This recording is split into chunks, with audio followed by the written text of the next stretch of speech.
One of the slogans that we came up with was "We're number two," and that was one that seemed to take a hold because everybody would ask, "What are you saying you're number two for?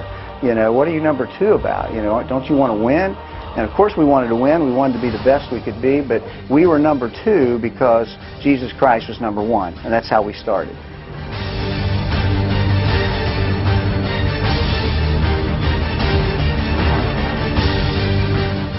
The Lord has blessed all of us, and it's a time that you can't forget. It's the 4 years of your life that you'll always have memories of.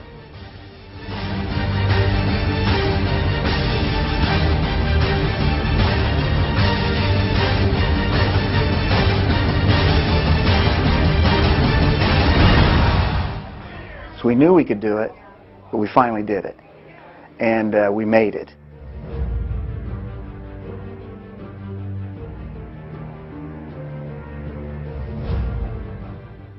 What gets you moving? Because when you get moving an hour a day, you fuel your body and your mind. Whether you like to throw around the football, play frisbee in the park, or dance in your room.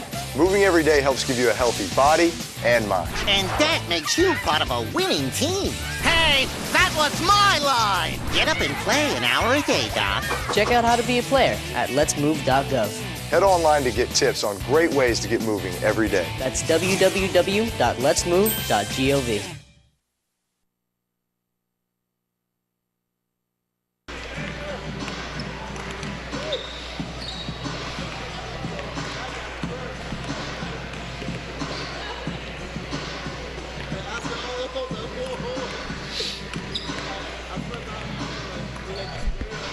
I'm on.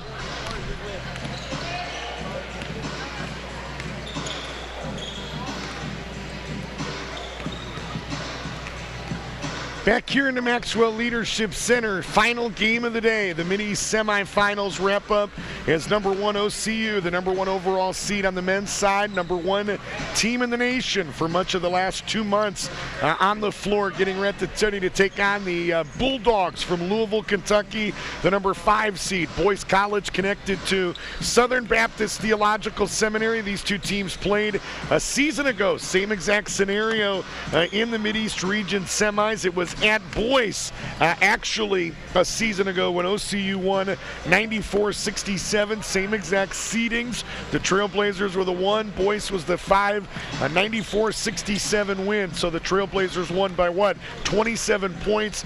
They shot 63% from the field the season ago, 37 of 59, 47% on threes. A big day for senior DeLorean Glanton. Good to call his name again with 17 points. Wesley Russell added 15. It was Ethan Ammon who later found out that season he was an honorable mention All-American that led Boyce with 33 points, 10 rebounds. He was 9 of 20 from the field. These two teams played twice this season, a home-and-home series as you do in the MidEast region, and OCU won both of those meetings as well, 96-61. They won the second meeting most recently on February the 2nd. As we told you in the last broadcast, that was a 37-37 game at halftime. And then OCU outscored Boyce 59-24 in the second half to win by 35. Again, the final was 96-61. The first meeting of the year between OCU and Boyce was on the 8th of January. So one of the first games of the second semester, and OCU won that game by 24 here in the Leadership Center, 83-59. Of course, the Trailblazers led by the MidEast Region Player of the Year. Talking about Wesley Russell, the point guard a year ago that has moved to the 2 guard with the arrival of Evan Bartlett and has allowed him to really showcase even more of what he can do. 15.8 points, 6 rebounds, a team best in assists and steals as well. 3.4 assists and 2.2 steals. And so it's Russell Inspirational, and a lot of a supporting cast.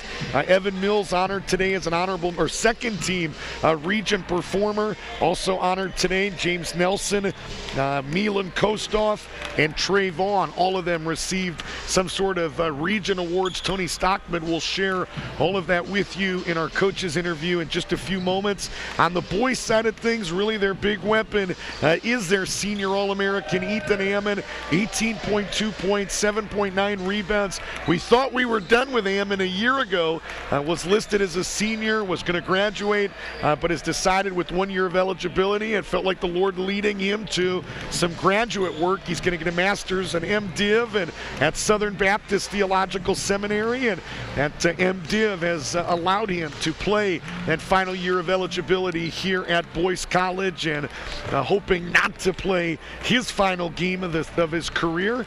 He one of two seniors on this team. The other, talking about Ethan Bruner, so a pair of Ethans, Bruner and Ammon, the seniors for Boyce. Of course, for OCU, you're talking about James Nelson and Milan Kostov. They recognized those two gentlemen in this building 6 days ago when OCU finished the regular season with a 74-60 win against Johnson. A big day for James Nelson. In just 24 minutes, 8 of 13 from the field. He finished with a double-double, 19 points, 13 boards. Trailblazers shot 48% from the field in the win, and they won despite allowing first-team MidEast region performer Ricky Bowen to finish with a game-high 27 points on 11 of 15 shooting. It was Thomas Davis that added a double-double for the Jags as well, 11 points and 13 boards. The Trailblazers were out-rebounded in that game, which doesn't happen very much, out-rebounded 40-32. The Bulldogs come in off that big win last night, 72-62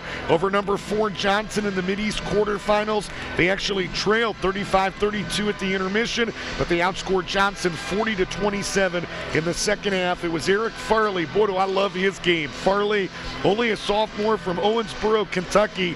Nobody has ever told that young man at 5'10" that he should not be doing damage in the lane, and you can tell he is just fearless getting into the land of the Giants, and last night led them with 22 points. Ethan Ammon added 20 points and 8 rebounds, and their big junior, Cole Kreider, had 16 rebounds to go along with his 8 points. It was Ricky Bowen, again, that led Johnson with 21 points, 6 assists, and 5 rebounds. He had 2 blocks as well while shooting 8 of 17. So final team is going to punch their ticket to the MidEast region finals. We know it'll be number 1 OC, or number 1 KCU, and number 2 OCU on the women's side of things.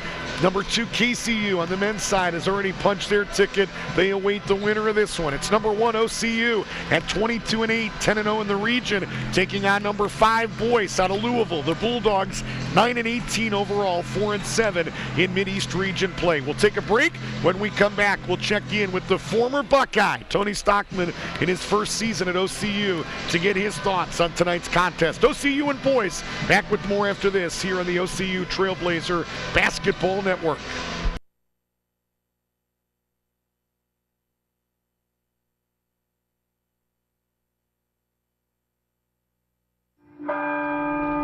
As we enter these last days, we must train this generation now.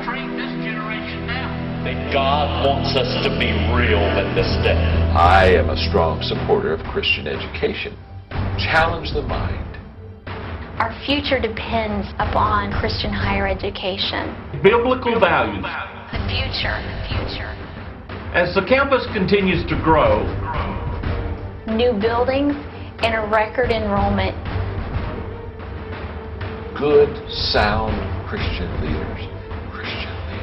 Building a place that is making a difference in the lives of students. Business leaders, educators.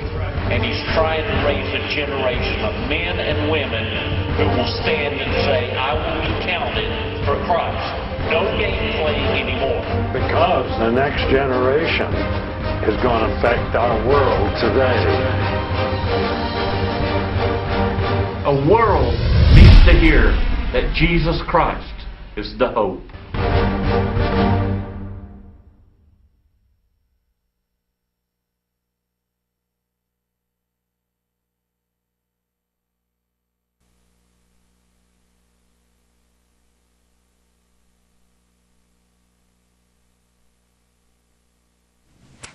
Head coach Tony Stockman joins us on the pregame show. The final semifinal game of the night is number 5 Boyce getting set to take on your Trailblazers.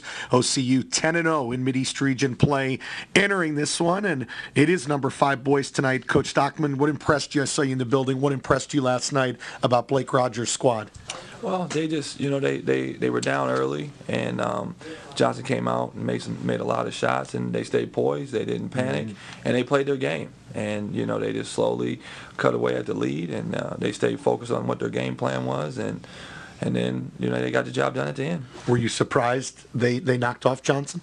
Not really. Knowing both teams, how hot Johnson came out, I was a little surprised that they cooled off a lot, and I felt like Johnson got really tired. I think they only played like 5 or 6 guys, and you could tell it wore down at the end. And Boyce still had energy at the end. Louis Allen was one of those guys that got going early, kind of fed off the crowd, but he's also one of those guys in the second half that kind of was MIA at times. Yeah, that's what it was. They just got tired. You could have seen them. I was telling a couple guys that was sitting with me, I was like, look, they're just tired. They're just wore down. And Boyce subbed a lot more players, and it worked out. Let's talk a little bit about Boyce. Last meeting, game was tied at 37 at the half. I think you outscored them by 35, 59-24 in the second half. 2 questions. How were they able to keep it close in the first half, and how were you able to pull away in the second?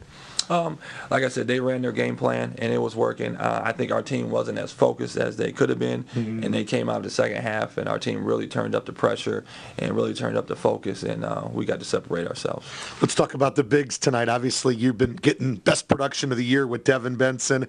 James Nelson has been solid, but Boyce getting 8 points and 9 rebounds from their 6'8 center, Cole Kreider. How important is that matchup tonight?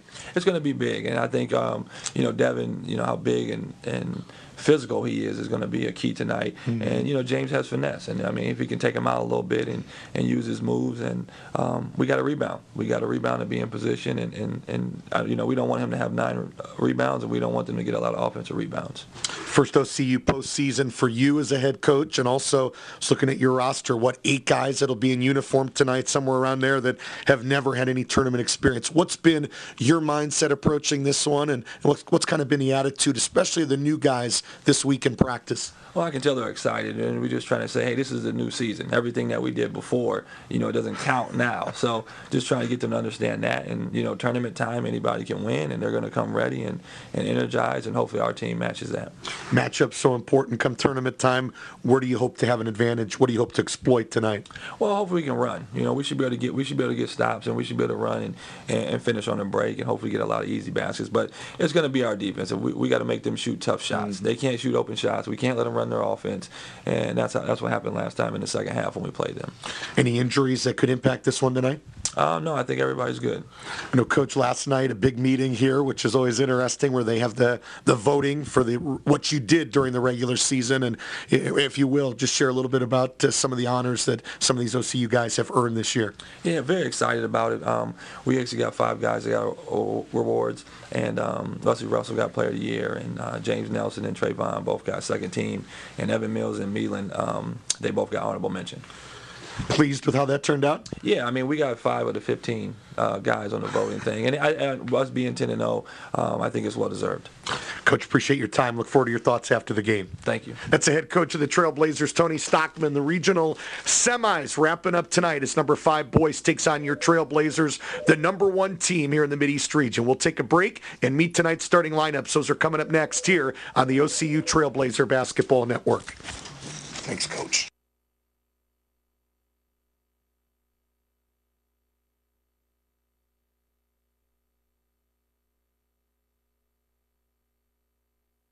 You're watching the NCCAA Division II Mideast Region Finals. Today's exciting tournament action brought to you in part by Domino's Pizza. Handmade pan pizza with 2 layers of cheese, toppings to the edge, and a crust made from fresh dough. Domino's Pizza of Circleville, located on Lancaster Pike. Subway. Eat fresh. Subway. Eat fresh. Service Master Clean by Todd George. They will help you get clean and stay that way at work and at home. 740-687-1077. Fairfield Christian Academy is pleased to offer students from preschool to high school an education of excellence, mid-state league sports, archery, media, drama, and music. Learn more at fairfieldchristianacademy.com.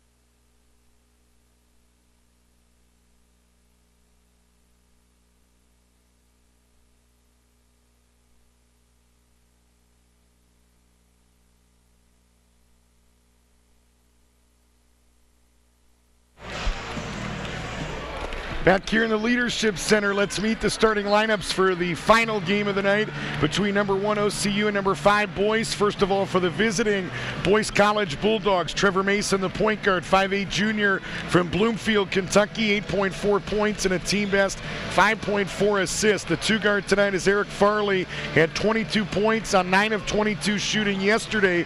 5'10" sophomore is averaging 14.2 and 3.8 rebounds coming in. Bo Hendricks, 31 years old, third-year player, 6'3" senior from Grand Haven, Michigan, will play the small forward, 5 points and 2.2 rebounds. Ethan Ammon will start at the 4. He's a captain on this team. Honorable mention All-American a season ago. First-team MidEast region performer last year and this year. Team best in points, 18.2 points and 7.9 rebounds. And the man in the middle is Cole Kreider, 6'8" junior from Springfield, Missouri, 8 points and a team best 8.5 boards. He had 16 rebounds to go along with his 8 points in last night's win. The head coach is Blake Rogers, 24 years old. He's the director of the undergrad admissions program. First season, 9 wins, 18 losses, 33% winning percentage. Was an assistant a season ago to Matthew Amati. He's a native of Milan, Georgia. Wife Abby of 15 months, married November 19th of 2011. Abby works at Boyce as well, SBTS in the event production department, and we say hello to her. She was a huge help at last year's regional tournament. For OCU, the point guard is Evan Bartlett, 5'9" freshman from Huber Heights, 3.6 points, 2.5 assists. The two guard tonight is Wesley Russell, 6'4" sophomore from Columbus, Ohio. 15.8 points, 6 rebounds, 51% from the field for the MidEast Region Player of the Year. Trey Vaughn at the 3, 6' junior from Uniontown, Ohio, 12.7 points and 2 rebounds. The power forward is Evan Mills, 8 points and 5 boards for the 6'4" sophomore from Columbus, Ohio. And James Nelson, 6'8" senior, will take care of the middle, 11 points and a team best 6.7 rebounds. Also number 7 in the nation with 1.6 blocks. Tony Stockman, first season, 22 wins, 8 losses, a 73% winning percentage. He is assisted tonight by Jamie Batten and DJ Malone. Stockman, a wife, Brittany, and 3 sons, Tayden Maddox and Brayson. We'll take a break. The opening tip is coming up next. It's Boyce, the 5 seed, OCU, the number 1 seed. The final MidEast semifinal coming up after this timeout here on the Ohio Christian University Trailblazer Basketball Network.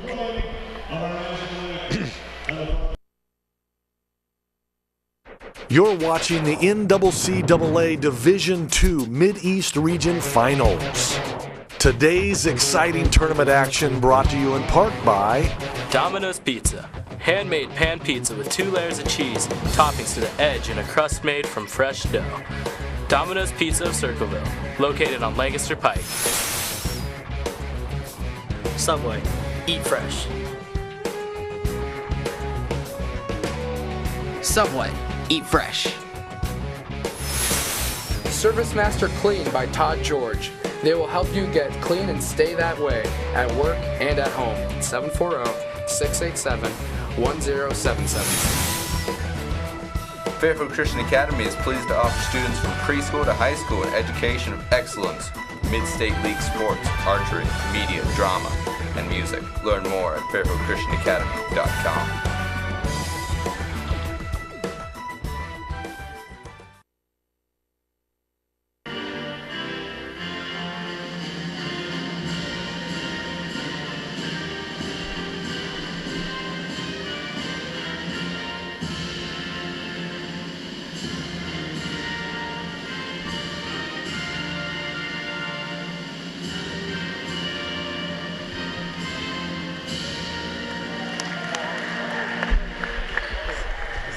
team tech. It's a team foul.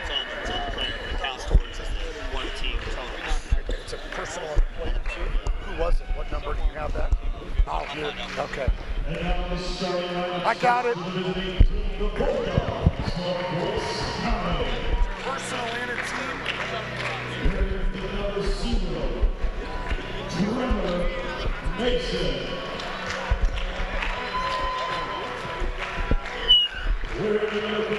Back here in the Maxwell Leadership Center, we're going to start with a couple free throws in this game as Kenny Cooper dunked in the pregame. 21. It doesn't count as part of the team total. I misspoke there. But it is a personal. It counts as a personal foul. Personal foul, but not a team foul, as Kenny Cooper guilty of dunking in the pregame warm-up. So Kenny Cooper's first, and we're going to start this game with a couple Boyce free throws. Comparing these two teams, Boyce 69 a game, they give up 80, minus 11. Trailblazers 78 a game, they give up 70, plus 8. OCU 46% from the field, number 6 in the nation. Their opponents shoot 41%, number 5 in the nation. Boyce 44% from the field, their opponents shooting 48%. Trailblazers 33% on threes with 186 makes. Boyce 31% on threes with 147 makes. Trailblazers 67% from the line. Boyce 65. OCU plus 3 rebounding margin, which is monumental considering the schedule they have played. Boyce minus 8. Boyce 17 assists per game. Trailblazers 13. OCU number 1 in America with 4 blocks per game. Trailblazers come into this game 17-0 against NCCAA Division II schools. Average margin of victory 18.2 points. They have won 7 in a row, 16 of their last 17. The Bulldogs have lost 4 out of 6, but they've won 2 in a row. They are 6-8 against Division II schools, outscoring them in those 14 games by a grand total of 11 points. They are 1-4, by the way, against NAIA schools.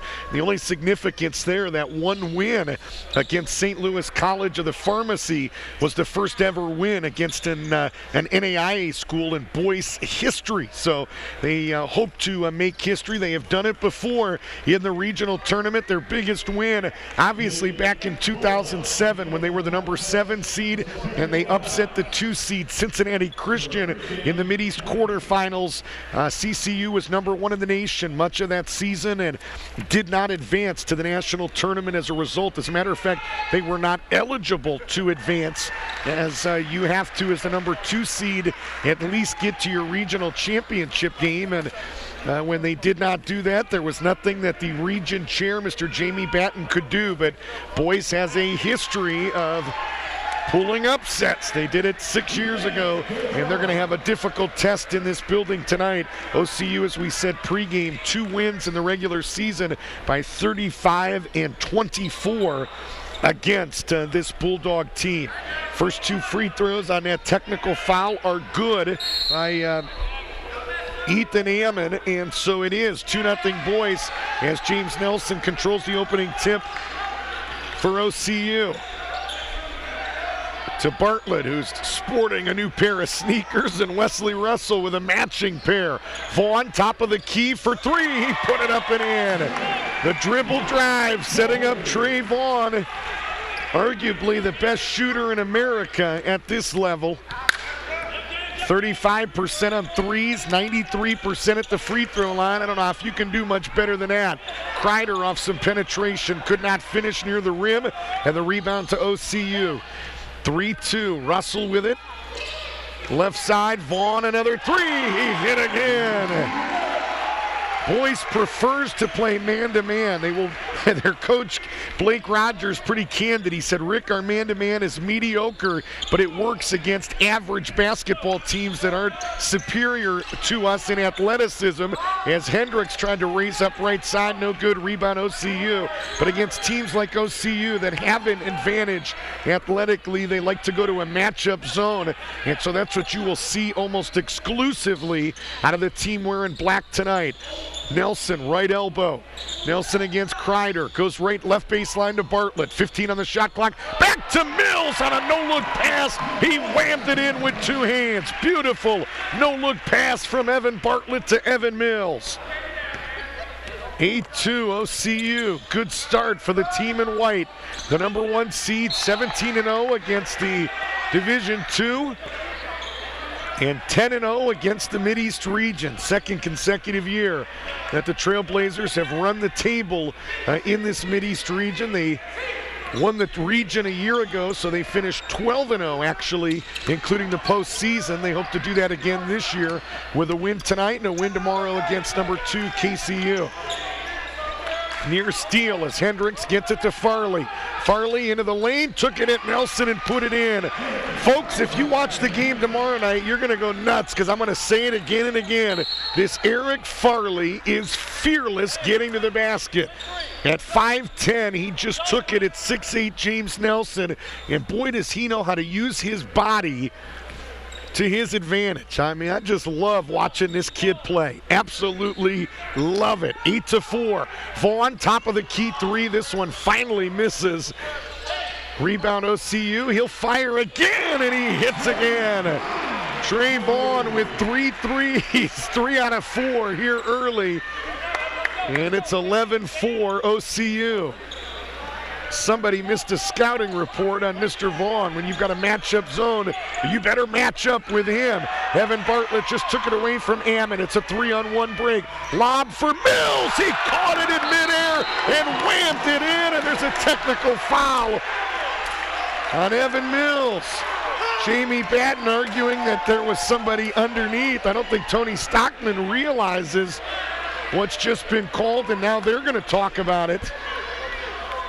Two of the referees, David Griffith chatting with Chris Baker as if they're discussing whether or not Evan Mills had some resistance underneath. And they are going to call a technical foul. And I think Tony Stockman, in the midst of celebrating, did not see that technical foul called initially. Jamie Batten did and immediately started pleading that there was somebody underneath Evan Mills, which would allow him to hang on the rim. So Mills with 4. That is a technical and a personal on Evan Mills. Second free throw by Ammon is good again as well. So Ethan Ammon with 4 points. 17:22 to play in the half, and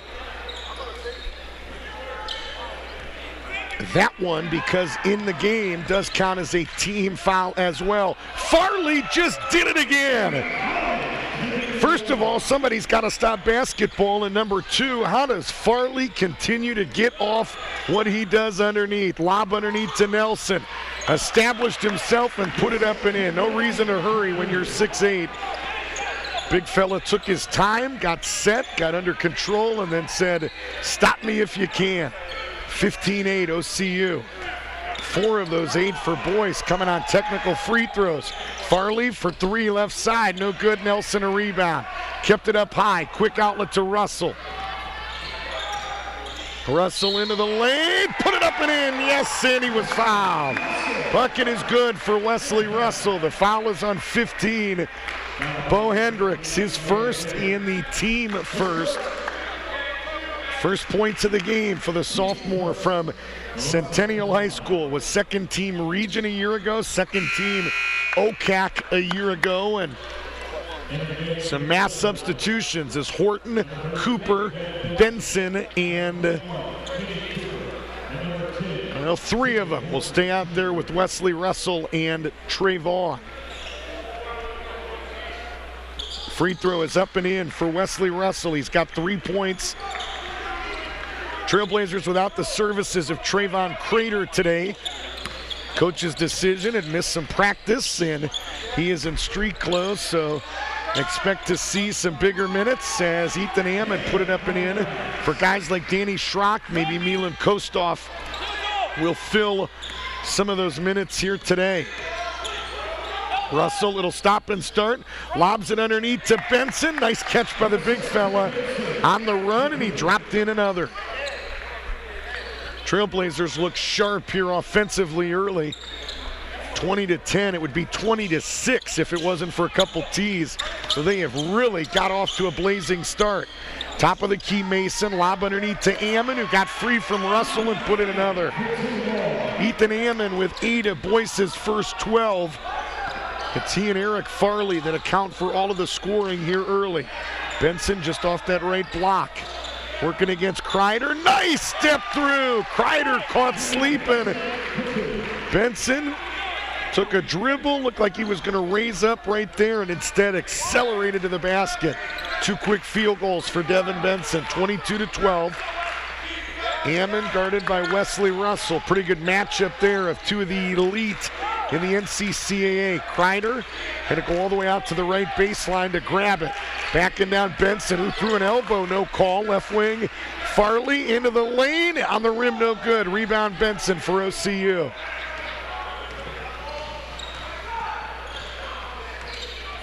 Left side, it's Wesley Russell. Cross court to Jimmy Horton.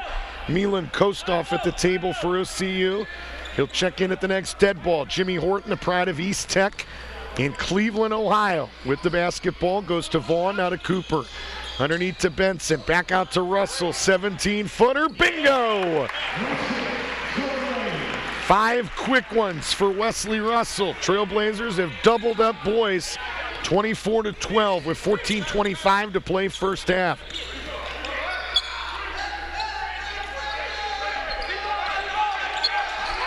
And a deflection, it's taken away by Benson, who's fouled out in transition by Bo Hendricks, and it's number 2 on the 31-year-old 3-man.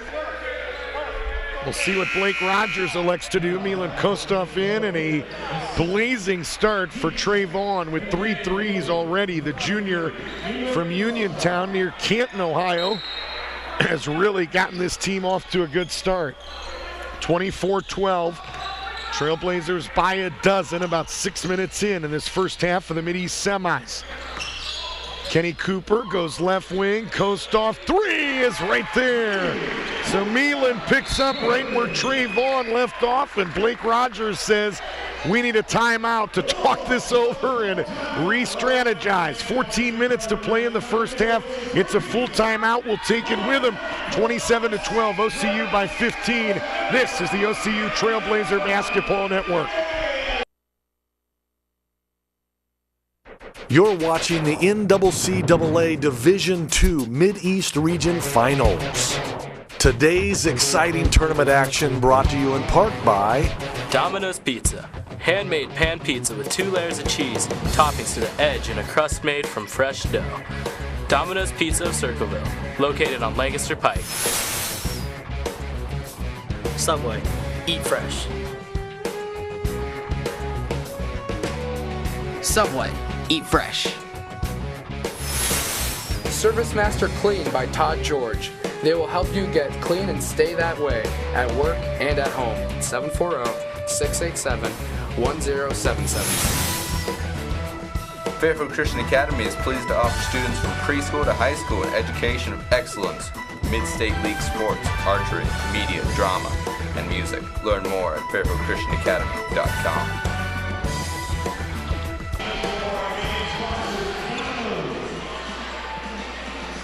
There's a couple of happy fans. They were happy to be here at the MidEast Region Tournament, and Domino's Pizza, our official pizza partner, giving out a couple free pies to our loudest fans, and those young fellas up in the Bob Euchre seats. Well, can't call those Euchre seats. Those are at dead center court, but OCU game day staff went all the way up to that upper level to give them some free pies, and Mom's happy because the kids are happy. It'll keep them quiet watching the game for a little bit. But appreciate Domino's Pizza, our official pizza partner. Devin Benson, as we resume play, picked up a personal foul. It's his first, team second, non-shooting foul. 13:45 to play in the half. 27-12. Underneath, it's Kreider. Kreider, a little turnaround over Benson, no good. Kreider and actually ended up being Trevor Mason that ran down the rebound. Mason drops it off to Kreider. Little 6-footer is no good. They're going to have to make those if they're going to stay in this game. Good penetration there by Mason, and Kreider got a real good look from 6 feet. Kreider and Benson banging underneath. Boyce still in that matchup zone. Horton right side, back out to Kostoff. Kostoff back to Horton with 17 on the shot clock, 13:08 to play here in the first half. Curtis Christopher, the former OCU coach, in attendance tonight. Horton into the lane, 17-footer, a little bit too strong, and the rebound into the hands of Trevor Mason. Mason with it, the junior from Bloomfield, Kentucky, and he just threw it away. It's taken away by Horton. He may ram this in. He's got hops, but he elects to lay it in instead. First two for the freshman from Cleveland. 29-12, OCU by 17 already. 7.5 minutes into this game, they have exploded out of the gate offensively. 17-point advantage, and there's another turnover. Benson ends up with it. He'll get it to Horton, who will wait for marching orders from the former Ohio State star, Tony Stockman, former Mr. Basketball at Medina High School, suburb of Cleveland up in southwest Ohio. Kenny Cooper, dangerous pass to Kostoff on the baseline. Danny Schrock, by the way, the freshman from Sugar Creek, averaging 4 points, shooting a team best 42% on threes, has checked in. Underneath on that baseline, Cooper, again an ill-advised pass, and this time it costs him. It's taken away by Mason. Mason to the right wing, Hendricks for three, put it up and in. 36% on threes is Bo Hendricks, second only to Ethan Bruner at 42. And Jimmy Horton nearly dropped it in, but he was fouled and will get two. And the foul is going to be charged on the honorable mention All-American Ethan Ammon. First foul on Ammon, third on the team. Here comes Mills, here comes Nelson, and here comes the point guard Evan Bartlett. They'll check in after these free throws. Couple substitutions for Boyce as well. First free throw for Jimmy Horton is up and in, so Horton with three. Benson and Cooper will sit down. Bartlett's going to come in for Jimmy Horton. Hendricks sits down for Boyce. Keegan DeWitt is checked in from Owensboro, Kentucky. So Keegan, I would say hello to the folks in the country of Nicaragua that are watching our broadcast today, as some family, some friends down in that country. I guess it's an hour difference is all it is. So about 7:30 in the country of Nicaragua. And it is Keegan DeWitt with the basketball. So we say hello to those folks and thank you for listening to the Trailblazer Basketball Network. 11:30 to play in the half. Ammon 15 feet away on the rim, no good. Up high is Evan Mills to snag the rebound. Trailblazers looking to run. Left side, Kostoff, shot on the rim, no. Battle near the rim is eventually won by Boyce and Eric Farley. 3-on-3 advantage. Left side, Bruner raised up as he showed three, and they've got to respect that three. Bruner came in 42%, a team high. Showed it. They reacted, and then he took a couple dribbles and hit about an 18-footer, 31-17. Lead is 14, 10:50 to play. Kostoff thought about a three, instead underneath. A dangerous lob to Nelson. Nelson double team, back out to Bartlett. Here's Kostoff, 4-3, got another. And Milan showing some emotion as he waves his hand, little choo-choo train that the fans are copying. Or look like what you do when you see a truck come by. What do you call that? My kids do that. They want the truck to blow the horn. We drive by and the little, it's like a conductor does that as well. Milan, a little gesture. He doesn't show a lot of emotion, plays with passion, but doesn't necessarily always show it with hand gestures. So Trailblazers a turnover. They're looking to run. Bartlett top of the key. Trailblazers 34-17. Schrock to the baseline and Mills. Long two, no. And a good box out by Eric Farley again at 5'10". Shielded 6'8" James Nelson in the middle of that matchup zone. Russell and Vaughn, two in the OCU backcourt, coming in at the next break. Farley for three. Side of the iron, no good. Kreider had a hand on it. Kreider went to the left hand, no, but was fouled. And we'll get two if it's on Evan Mills. And it is. It's number two. Mills got that personal / technical for hanging on the rim on that alley-oop. And so now it's Kenny Cooper that will check in, and I bet it's for Evan Mills. Kreider, a 76% free throw shooter. What a luxury that is to have as a big man. First free throw, though, is no good. Boyce 4 of 5 for 80% at the line. Here comes Vaughn, Cooper, and Russell as Schrock, Kostoff, and Mills sit down. So your lineup, Wesley Russell, Evan Bartlett, Trey Vaughn in the backcourt. And up front, sophomore Kenny Cooper and senior James Nelson. Kreider splits a pair. He's in the books with his first point. Boyce 5 of 6, 83%. Vaughn at the other end, in and out from the baseline. And Mark Mayers needed a little bit of help, and he leaned on the referee, David Griffith, who says Boyce basketball. 34-18. Keegan DeWitt will bring it in. Does so to Farley, who'll be picked up by Eric Russell. Left wing Ammon. Ammon lost the basketball. Got it back and threw it into the first row. That's Katie Fuller, the freshman from Proctorville, Ohio, with a big smile ear to ear. Basketball ended up in her hands after the pressure by the OCU defense. Left wing, it's Russell. Russell, little stop and start to the baseline. Bartlett heaves a three. In and out. Rebound Farley for Boyce. The Bulldogs, the number 5 seed, 9-18, 4-7 in the region. Right side, 3 on the way by Bruner. No, and Nelson a rebound. And let's see who they call this on. Going to be a loose ball foul. And it's going to be charged to James Nelson. First foul on Nelson, 4th on the team. Big James doesn't look eye to eye with very many people, but Cole Kreider at 6'8", same exact size. Good battle underneath as Nelson grabs the rebound there. Kreider's listed as a junior. This is his first year of college basketball as Vaughn just hit again. It's a dozen for Trey Vaughn. 37-18. Right wing, it's Ethan Bruner. Bruner to DeWitt. DeWitt to the right baseline, threw it back to Bruner. Bruner lost his footing and just kind of threw it near the rim. It never got there. Bartlett on the run, 15 feet away, bingo!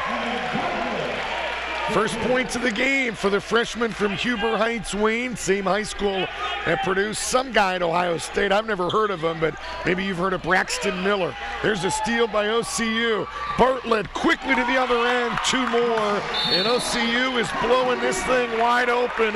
They have scored 41 points in 12 minutes.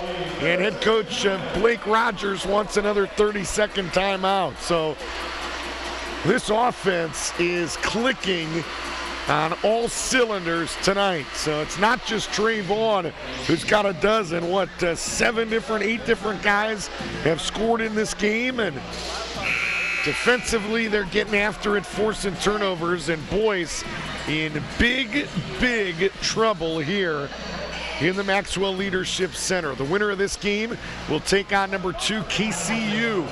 The KCU men have punched their ticket to the finals with a win earlier today. And if I can find that score, I'll pass it on to you. There it is, 80-70 was the final earlier today. The OCU, or the KCU men, will once again play for the MidEast Region Championship. It has been many, many years since KCU has not been in the championship.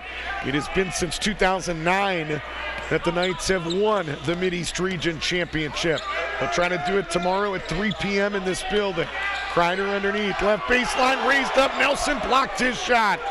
Kreider again into the lane, little jump hook is up and in. Give credit to the big fella, Kreider. Again, first season of college basketball.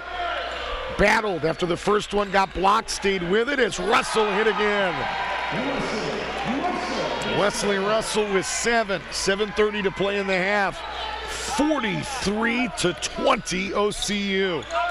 Wow. Kreider near the free throw line. This is Farley. Fires a 3, no good. Kreider in an offensive rebound. His putback slapped out of his hands. Hendricks had it, nearly lost it. Kreider blocked again by James Nelson.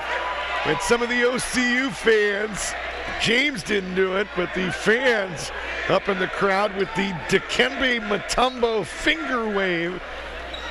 Can't do it on the floor. Dikembe, they started hitting him up with tees when he tried that finger wave late in his career, but OCU fans going to do it for James as Kreider's had two of his last 4 shots blocked right back into his face. Right wing, it's Hendricks. 10 on the shot clock. Hendricks to the right wing and fires a 17-footer. 5 points for Bo Hendricks. He'll plant a church in Utah after graduation. Good for him. We need churches. 43-22. Russell into the lane, and Farley slapped it out of bounds. It'll stay with OCU. Here comes Danny Schrock. Schrock will check in for Wesley Russell, who has given Tony Stockman good minutes here in this first half. Trailblazers lead is 21. 43-22. Right side, Bartlett trying a lob that was well off the mark underneath and not what the doctor ordered. You can see it in Tony Stockman's reaction. Left wing, it's Hendricks, who will fire a 3. Backside of the rim, no good. And Kenny Cooper, the defensive rebound. Cooper to Bartlett to Nelson, who caught it but lost it out of bounds.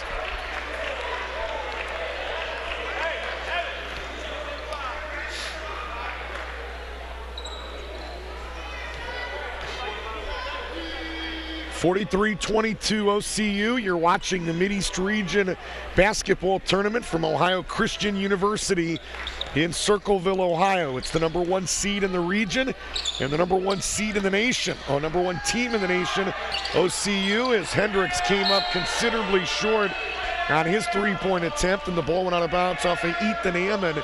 Back to OCU. Here comes Jimmy Horton. Here comes Devin Benson. As Evan Bartlett will sit down. Big James Nelson has a seat as well.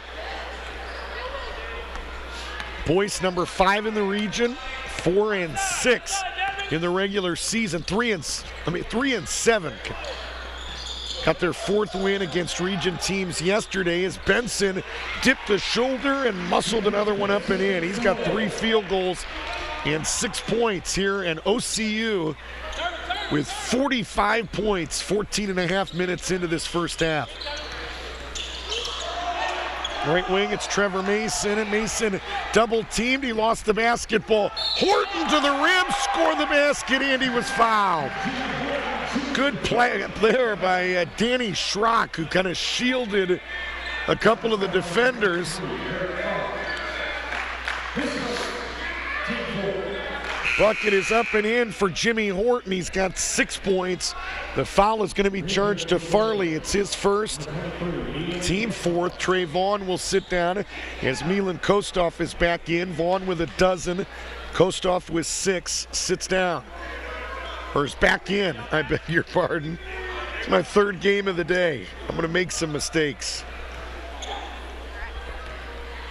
Jimmy Horton bends the knees, and the 3-point opportunity is good. 7 already for the freshman from Cleveland. Trailblazers a perfect 4 of 4 from the free throw line. 48-22, 5:15 to play in the half.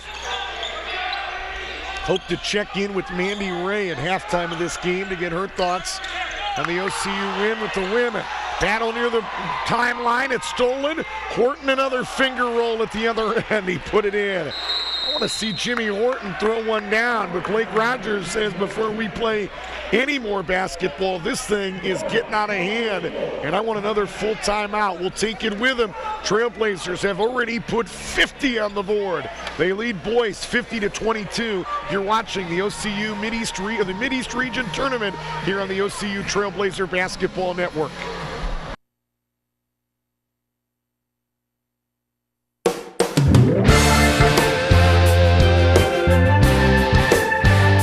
Today's MidEast Region Finals brought to you in part by Domino's Pizza.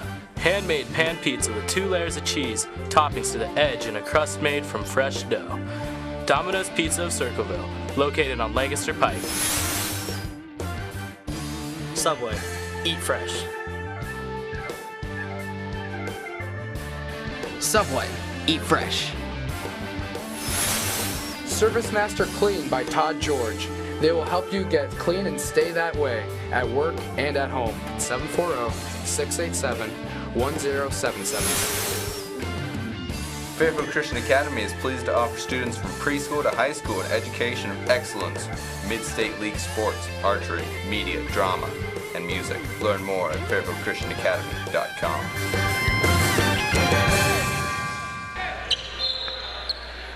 Some of the OCU fans joking with Jimmy Horton. They wanted a jam on one of those two finger roll opportunities, but 50-22. Trailblazers lead is 28. They have been as sharp as I've seen them all season long in this first half. And as I say that, Ammon got free but could not finish. Quick outlet to Kostoff. Kostoff numbers not there, brings it out right side. Horton top of the key. They go back to Kostoff. Lob underneath to Benson. Benson, nice pass underneath to Schrock.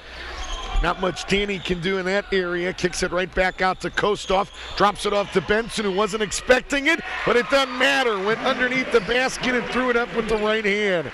Devin Benson, has he missed a shot in this first half? I don't think he has. 8 points in this game.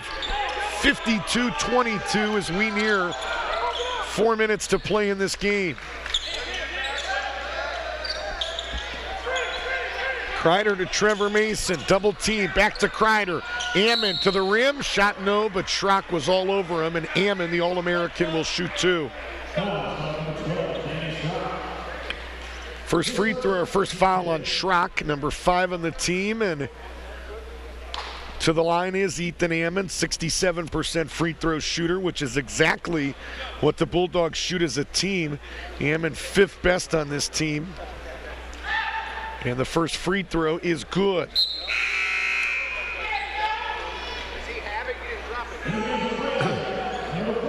Devin Benson having a contact issue, I think. Sure is, with that right contact. And Joe Collier has checked in for him as a 10 to Devin Benson. Second one is no good. Cooper up high for the rebound. Cooper to Schrock. Schrock to Jimmy Horton. Horton looking to run. Hendricks fell down, and Jimmy Horton jumped right over him and went to the basket. 11 points for Jimmy Horton Jr. 54-23, and a foul is going to be charged on Milan Kostoff. First on Milan, 6th in the team. Non-shooting foul here with 3:37 to play in the first half. Right wing, it's Kreider working against Collier. No look pass to Hendricks. Cross court 3, no good. Kostoff and a hand on it and finally snags it in. Long outlet to Schrock to the rim. He put it in. That thing was perfectly placed. Milan Kostoff, Peyton Manning style, connecting with Danny Schrock out in transition. First two for the freshman from Sugar Creek. And there's a steal. OCU had it, and they're going to call an over and back violation that Trailblazers had it, and they threw it all the way behind the timeline, which is a turnover that'll give it back to Johnson. Or to Boyce, thank you. 3:11 to play. I'm looking at Tyler Griffin across the court, sitting in the front row watching the tournament, and senior from Johnson. A lot of teams in the building tonight. Some of them will leave in the morning if they are not still in this, but pretty good crowd here in the Leadership Center as Trevor Mason, the former Ozark Christian College ambassador, just hit a 3. First points of the game for junior Trevor Mason. Started at KCU, never played there, but torn ACL and went to Ozark, played a year and a half there, and a foul as Milan Kostoff caught it. Immediately fouled by Luke Marshall. We did not see Marshall yesterday. His first, team 5th. Here comes Trey Vaughn, here comes Evan Bartlett, and here comes Wesley Russell. As Danny Schrock, Jimmy Horton will sit down. Milan Kostoff sits down as well. 2:40 to play first half. Trailblazers by 30, 56-46. If we had a free chalupa night where everybody gets tacos when you score 100 points, this is a night to stick around. Trailblazers on the pace for a 60 to 65 point first half. And an offensive foul called on Trey Vaughn away from the basketball. Ball was up top of the key. Vaughn was trying to create some space apparently on that right wing, and one of the men in stripes right all over it. So number 1 on Vaughn, number 7 on the team. No free throws on the offensive foul. Under 2.5 minutes to play. First half, this is Ethan Ammon underneath the Kreider at good position. Went back out to the left wing, and Marshall underneath Kreider. This is Ammon for 3, who dropped it in. Ethan Ammon with a dozen. Just hasn't had much help. 56-29. 2:05 to play in the half. Russell, little stop and start. Here's Collier for 3. Side of the iron, no good. And the rebound into the hands of Marshall. Marshall to Farley, looking to run. They've got numbers underneath. Ammon an easy 2 on a beautiful pass from Cole Kreider. Ammon with 14.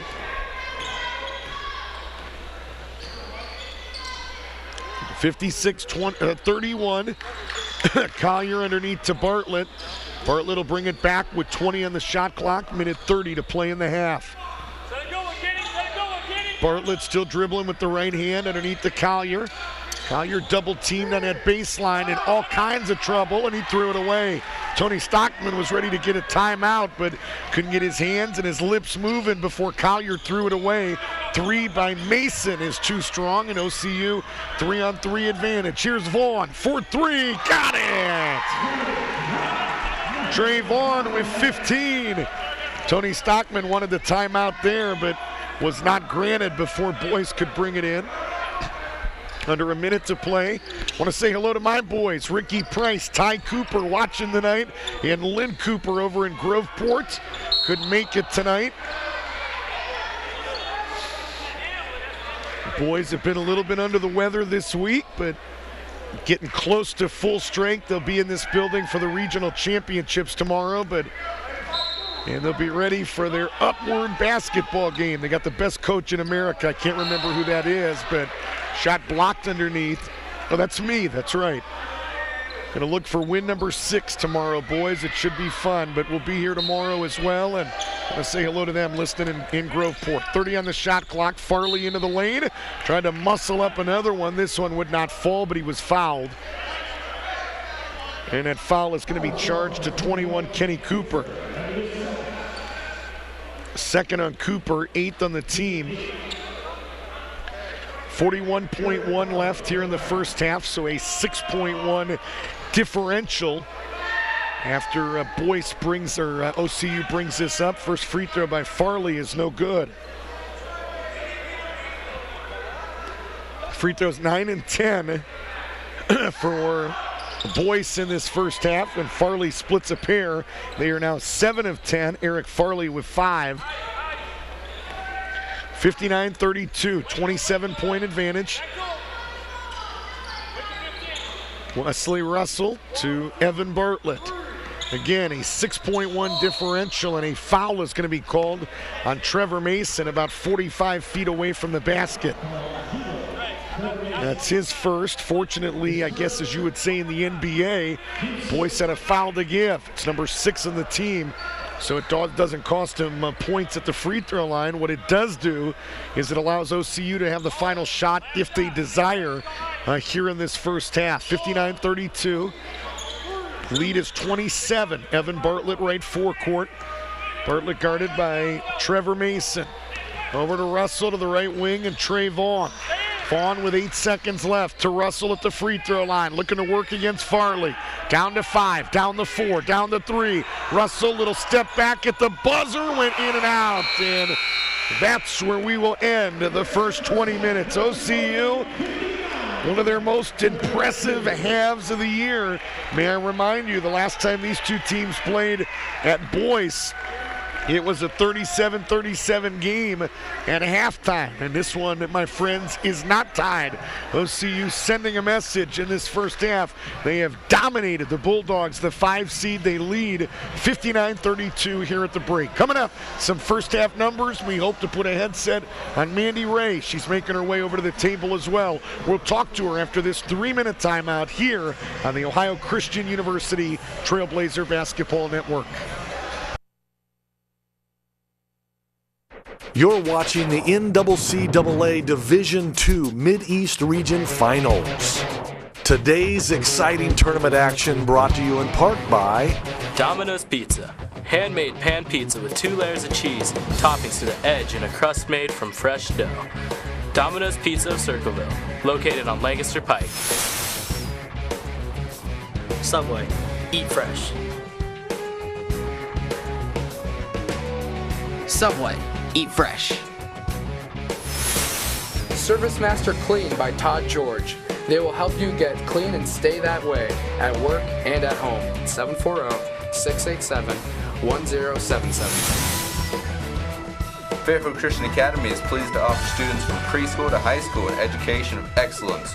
Mid-State League sports, archery, media, drama, and music. Learn more at fairfieldchristianacademy.com.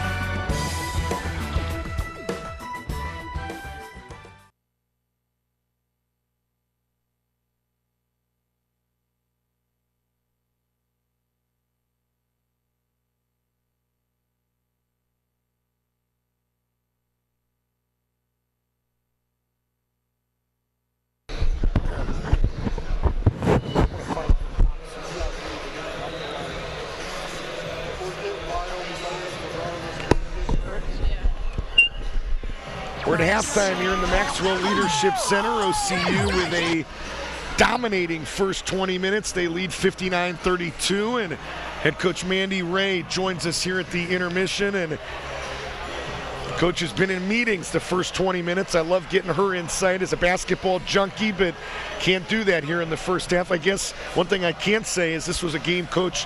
Last time these two played, it was tied at 37 at halftime, and I guess a message-sending game here in the first half, which is never a bad thing to do come tournament time. What say I think our boys were really obviously came out focused, and you know, they know it's tournament time, and they were ready. Let's talk about your game earlier today, and got off to a slow start. Everybody did in every facet of the game, and I mean, you did some good in the first half, just didn't really shoot it well, 21%. But your thoughts on let's just start with the first half. What did you say in the locker room? What was the most frustrating part of that first 20 minutes?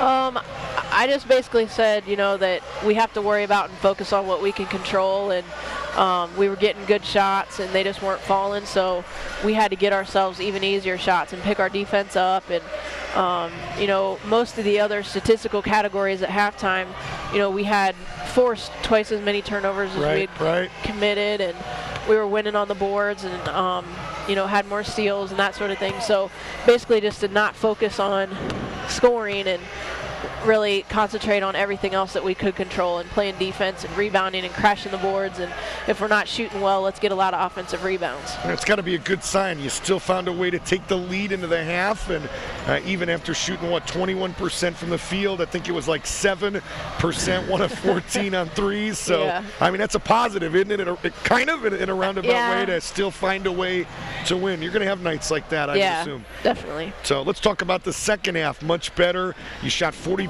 from the field in the second half and really seemed to get it going. A lot of it was led by Asia Woodson, who coming into the game, you really didn't know what you were going to get. And I noticed you took the goggles off, the glasses, before the game even started. So your thoughts on the second half, and in particular her play? I thought Asia came in the first half really aggressive, attacking, getting to the rim, doing a really good job, and then she got in foul trouble and had to sit more than we would have wanted her to in the first half.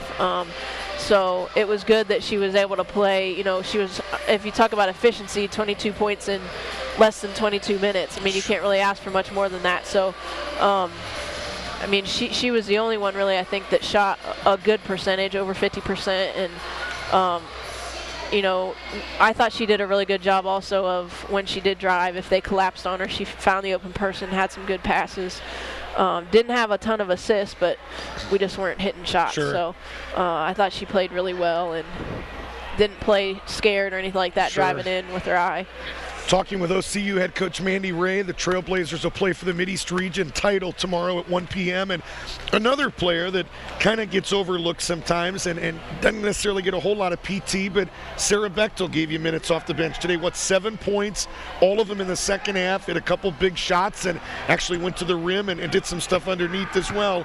How valuable was she? Sarah had a huge game for us last year at the national tournament, and just from game to game, she doesn't know necessarily how much she's going to play and that sort of thing, but we've told her, she's had some games where she doesn't get to play at all just because of matchups and different things, and other games that she's really come up big for us. And we knew that she and Caitlin were going to have to step up this weekend, with us losing Olivia. And I thought Sarah came in and shot well. Caitlin came in and posted up well down underneath, especially at the beginning of the second half. And sure. So they definitely were big for us today. You mentioned not allowing them to shoot a lot of free throws. That hurt you 6 days ago. Just overall, how'd you do defensively against them? Obviously, we talked about your struggle shooting. They shot 25% in the first half, only 32% in the second. Your thoughts on the defensive effort? I thought at times we played good defense. I think we allowed our frustration offensively to affect our intensity and energy level at times. Other times we got had some good possessions and forced them into bad shots and got the rebound. So we'll definitely have to do better tomorrow and be for the whole 40 minutes ready to play and have better help side and get our hands up and play with intensity the whole time. But overall, to hold them to 43 points, we had to do something right. Absolutely.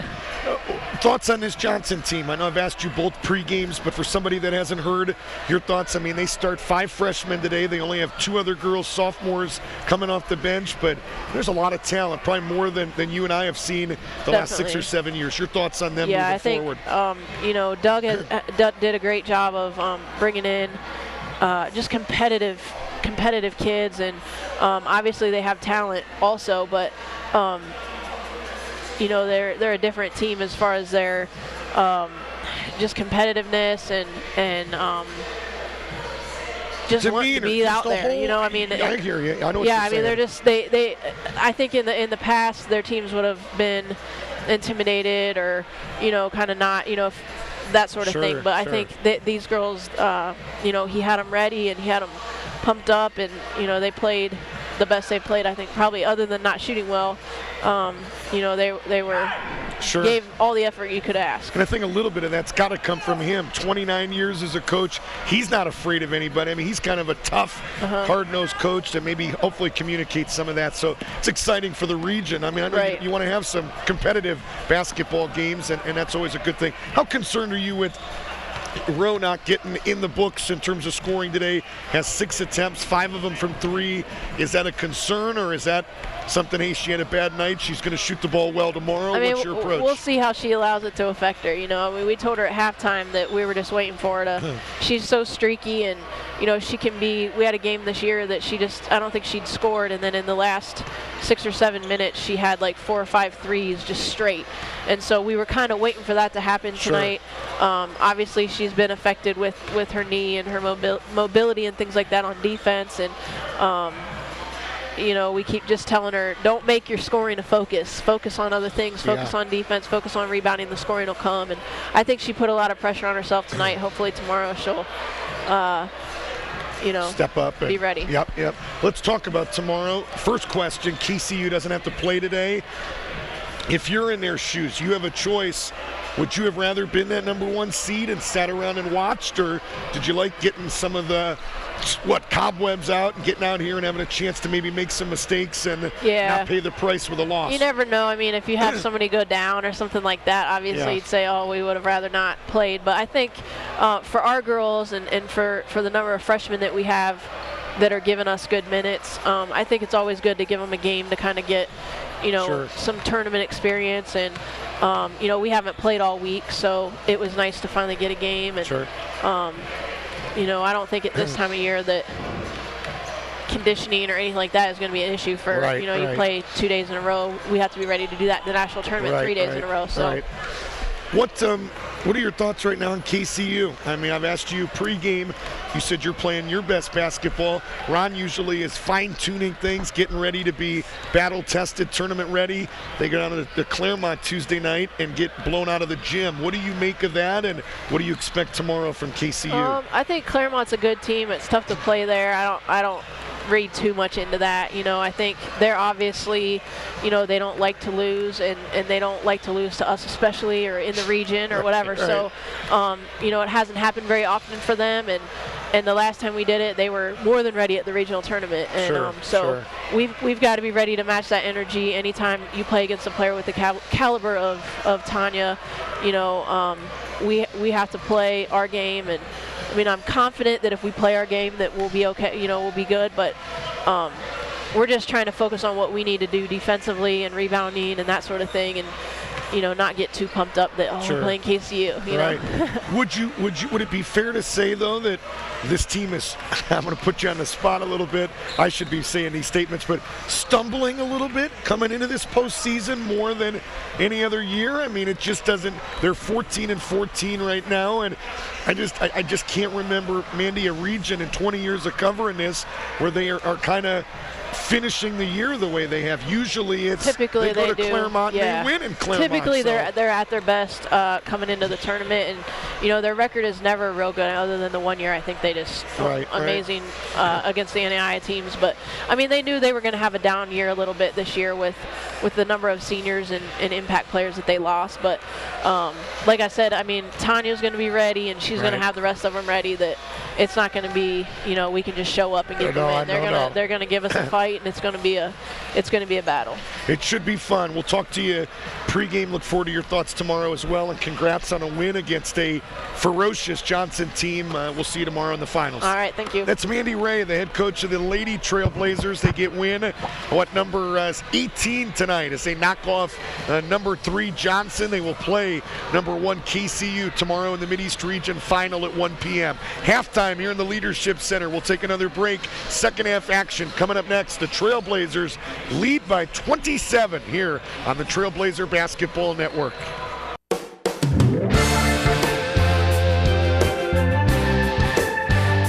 Today's MidEast Region Finals brought to you in part by Domino's Pizza. Handmade pan pizza with 2 layers of cheese, toppings to the edge, and a crust made from fresh dough. Domino's Pizza of Circleville, located on Lancaster Pike. Subway. Eat fresh. Subway. Eat fresh. Service Master Clean by Todd George. They will help you get clean and stay that way at work and at home. 740-687-1077. Fairfield Christian Academy is pleased to offer students from preschool to high school an education of excellence, mid-state league sports, archery, media, drama, and music. Learn more at fairfieldchristianacademy.com.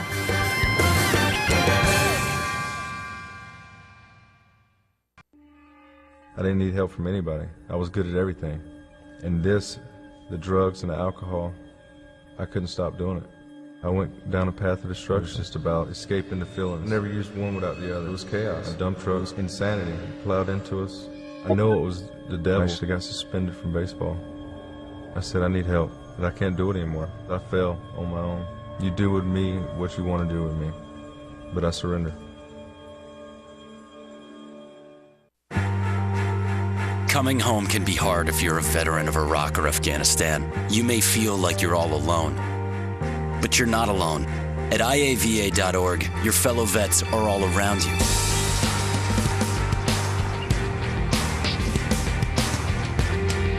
Join our free online community, get the resources you need, and connect to other vets who know where you're coming from.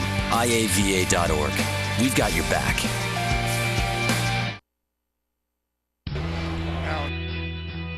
Ohio Christian University offers accredited, career-focused undergraduate and graduate degree programs for busy adults. Classes are convenient, offered online or evenings and weekends at our 12 locations. OCU will prepare you for your next step and help you discover your higher purpose.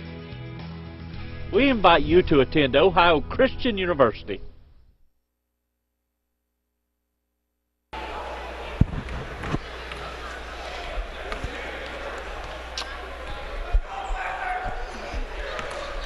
tell you real quick.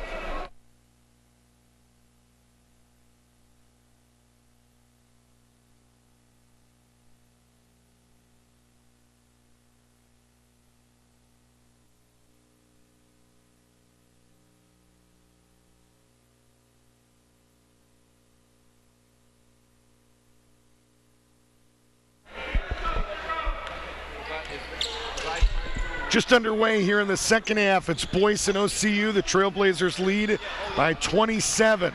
Farley with it for Boyce, the number 5 seed in black with the blue numbers. Trailblazers, the number 1 seed in white with the blue numbers. Underneath, it's Kreider. Set himself and raised up, but could not finish. Rebound OCU. Wesley Russell to Evan Bartlett, the freshman point guard from Dayton, Ohio. Left side, it's Evan Mills. Open, fires a 3, back of the rim, no good. Boyce, everybody boxing out there, in particular Kreider shielding James Nelson off the glass. 59-32, 27-point advantage. Kreider underneath, setting up Ammon. Right side 3, came up short, and Evan Mills the rebound. And I think Boyce so concerned about OCU getting out in transition. Here's Ammon at 6'4", 6'5", shoots it and immediately is backpedaling up the floor. He's got to crash the backboards, but you're afraid that if you don't get the rebound, OCU is going to make you pay at the other end. So I understand it to some degree, but you've still probably got to take your chances and attack the basket on a shot like that from an honorable mention All-American. Kreider to Mason. Now to Ammon, his pass deflected and taken away by Bartlett. It's a 2-on-2 break, make it 3-on-2. Vaughn, 3 ball, yes, he hit again. Trey Vaughn with 18 points in this game. Picking up immediately where he left off in that first half, when he was 5 of 7 from three-point range. He's shooting 75% on threes in this game, 6 of 8. 62-32, the lead is 30, and Russell just took it away. It's a 3-on-1 break. Nelson into the lane, put it up, no. But Kreider hammered him, and Big James will shoot 2. First on Cole Kreider, first on the team here in the second half. And James Nelson, will step to the line and shoot 2. Word from the OCU bench is that was one of the best first halves of the year, which we knew that, but one of the things they talked about at the intermission is still playing unselfishly. Felt like they did that the first 10 or 12 minutes, but a lot of dribbling. And late in that first half, Tony Stockman would have liked them to finish like they started, very, very unselfish. Second free throw is good, so Nelson splits a pair. He's only got 3 points in this game. It's been quiet. 63-32, 17:45 to play in the game. Kreider to the right wing, and Hendricks picked up by Nelson off a screen. They switched. Back to Kreider to the right baseline, and Ammon took it right at Vaughn. Shot no good. Battle for the rebound. Goes out of bounds off Trey Vaughn. It'll stay with Boyce. Trailblazers without the services, as we said, pregame of Trayvon Crater, the freshman from St. Vincent St. Mary High School. Missed some practices and is in street clothes today. Russell to the other end. Missed the layup, but Mills caught it in midair and put it in. 6 for Evan Mills. 65-32. Little pick and roll, and Ammon into the lane, no, but he was fouled by Nelson. And he'll shoot 2. Second on James, first on the team here in the second half, and it is Ethan Ammon, the senior from Cincinnati. We told you yesterday he began his collegiate career at Taylor University on a football scholarship. Was a wide receiver there for a year. Came to Boyce after the first semester. Was not apparently a good fit. Wanted to come down to Boyce and transferred halfway through his first season. Played 3 years of basketball as an undergrad student at Boyce, and now in the graduate program at Southern Baptist as James Nelson Stepped on the baseline, and Nelson very animated debating that call. Referee does a good job of kind of turning his head, and could have been a T on Big James, but Hammond now at Southern Baptist Theological getting an MDiv that will take a minimum of 3.5 years. And playing his final year of eligibility, will probably be an All-American again. First team region performers typically are. At least the top 2 or 3 in each region get some kind of accolades. Nelson, top of the key for 3. He hit it. Russell set him up nicely there. 68-34, under 16.5 minutes in the game. Looks like it'll be KCU and OCU again. Russell lobs it up for Mills, who caught it and flushed it with 2 hands, and now what? If this is another T, Evan Mills.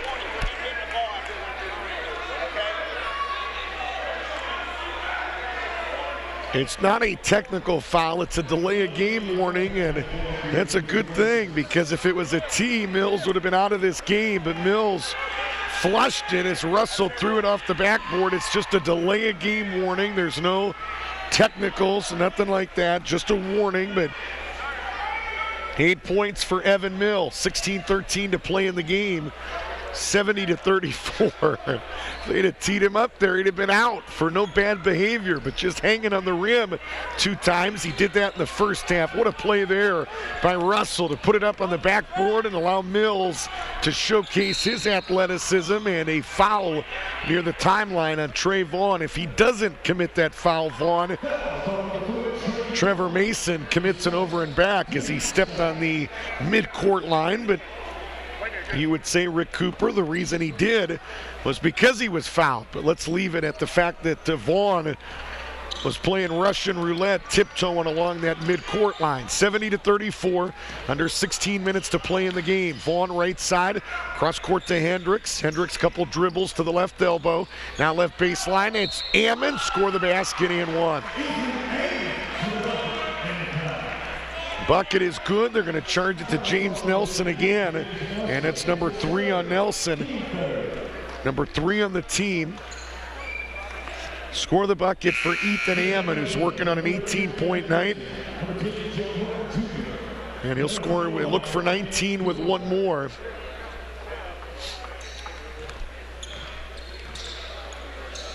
You know, sometimes there's stars on teams at this level, and when you look at them, you would say, boy, on a good team, a great team, let's say, let's change that to a great team, they wouldn't be very good.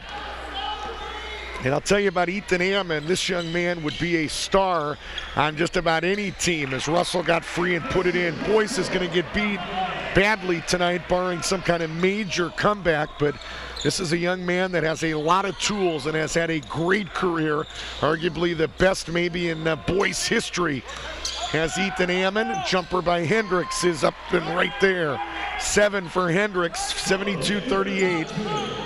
This really does a nice job. Talking to Blake Rogers, he said he's listed at only 6'4". He plays much bigger than that. Right now leaning on Benson, but he's also got the tools to play outside, and a 3 by Trey Vaughn on the left wing. They continue to let him get looks.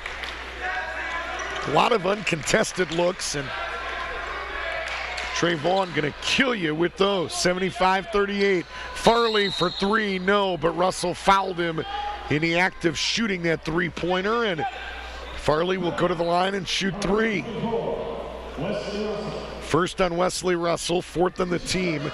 Kostoff at the scorer's table. Looks like it's Luke Marshall at the table for Boyce. They'll come in after the 2nd free throw from Eric Farley. First one is up and in.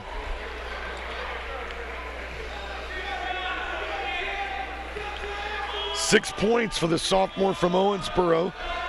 Transferred there from Brescia. It's in his first season with Boyce. And tell you what, if I'm Blake Rogers, I am super excited about the opportunity to have a couple more years with this guy, Eric Farley. I mean, he just knows how to play the basketball game. The 3rd free throw is good again, so Farley hits all 3 of them. 75-41. 14:43 to play in the game. Top of the key, it's Kostoff. Kostoff right side, put it on the rim, no good. And Ammon up high for the defensive rebound. Trailblazers in search of win number 23. Marshall underneath to Ammon. Lost it, got it back. Had already used his dribble. Here's Kreider for three, and he hit it. Blake Rogers didn't tell me pre-game interview earlier in the week that Kreider could shoot it from out there. He said he's real good from 12 to 15 feet, but the big fella showing some range there as he triples on that left wing. Benson against Kreider. Underneath, little turnaround, put it on the rim, no good. Battle near the rim, and Ethan Ammon wins that battle. It was Tony Stockman or Jamie Banton that told me that our bigs, Benson and Nelson, love playing against bigs like Kreider, as Ethan Ammon got into the lane and scores again. 20 points for Ethan Ammon. They have taken this matchup with Kreider personally tonight when they're looking you square in the eyes. Kreider at 6'8", they want to like the idea of banging on somebody their own size. Russell just left of center between the legs a couple times, and now they're going to let Benson work again. Nice pass to Jimmy Horton cutting to the rim, and he was fouled in the act of shooting, and we'll get to. Jamie Banton told, oh no, they just knocked it out of bounds. I beg your pardon, no foul. 75-46. Jamie Banton told us that in the pregame interview Saturday with Johnson, how well Devin Benson is passing out of the post. He's scoring more. He's playing his best basketball of the season, but really he is looking for guys when he catches it at the block. Kostoff to beat the shot clock, no good. Cooper a rebound. Cooper out to Horton into the lane, runner up and in. 13 for Jimmy Horton. Trailblazers 77-46. The lead is 31. Right baseline. Kreider for three. Front of the rim, no good. Russell had it. Lost it to Marshall, who dropped it in.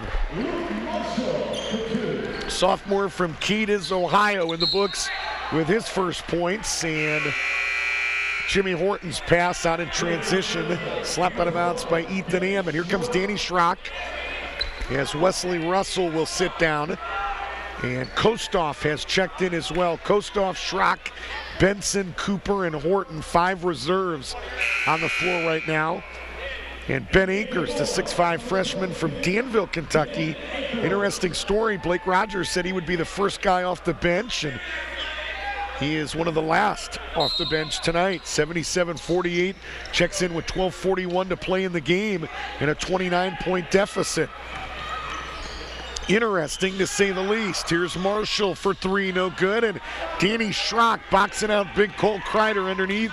Shielded and snagged. Right wing, Kostoff for three, no. Tip up by Kenny Cooper, who was high above the rim but could not finish. Trailblazers a fresh 35 with 12:15 to play in the game. Horton to Danny Schrock, right side. Off a double screen, he'll fire a three, and he hits.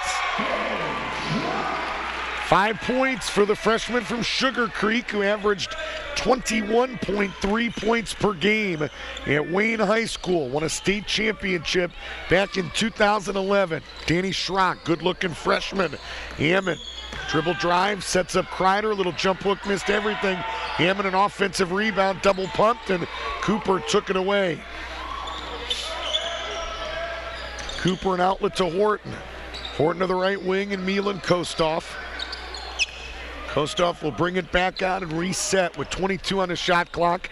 Ron Reed and Grady Lowe and the KCU Knights in attendance, and if I'm Ron Reed, I'm happy I'm not playing these guys tonight. Left side, it's Jimmy Horton for three, put it in. OCU clicking on all cylinders tonight. They have scored 83 points in this game, and we've still got 11 minutes of basketball. This is a night you don't want to see OCU. You're hoping tomorrow, if you're Reed and KCU, that they can't duplicate this 2 days in a row. Blake Rogers has called a timeout here at the 10:57 mark. Still have not seen if it's a full or 30, and they are now going to say that it is a full.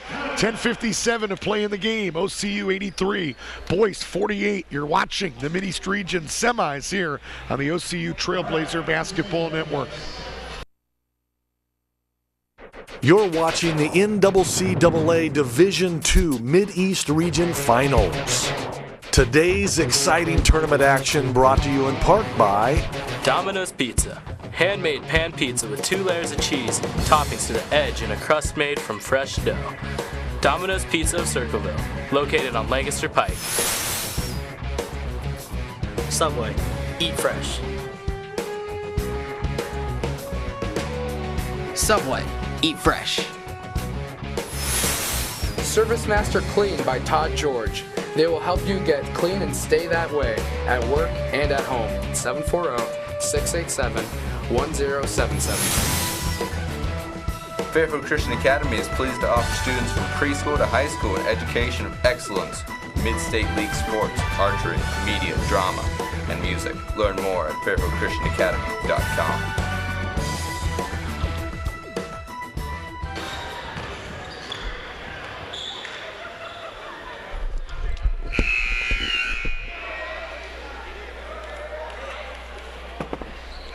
KCU won earlier today. The number 2 seeded Knights knocked off number 3 Crown in this building, 80-70.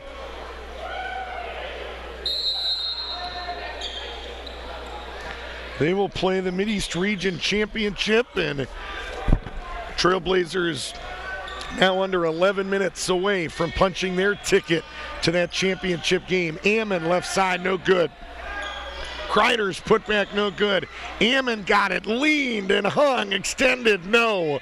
Finally a rebound for Evan Mills from OCU. 10:35 to play in the game, 83-48. Evan Bartlett with it right side. Top of the key, it's Kostoff to Danny Schrock. Schrock back right side to Kostoff off a screen from Nelson. Got it back to the screener, and a hard shot there by Cole Kreider that sent James backpedaling a little bit, and it'll send the big fella to the free throw line for 2. Second on Kreider, second on the team.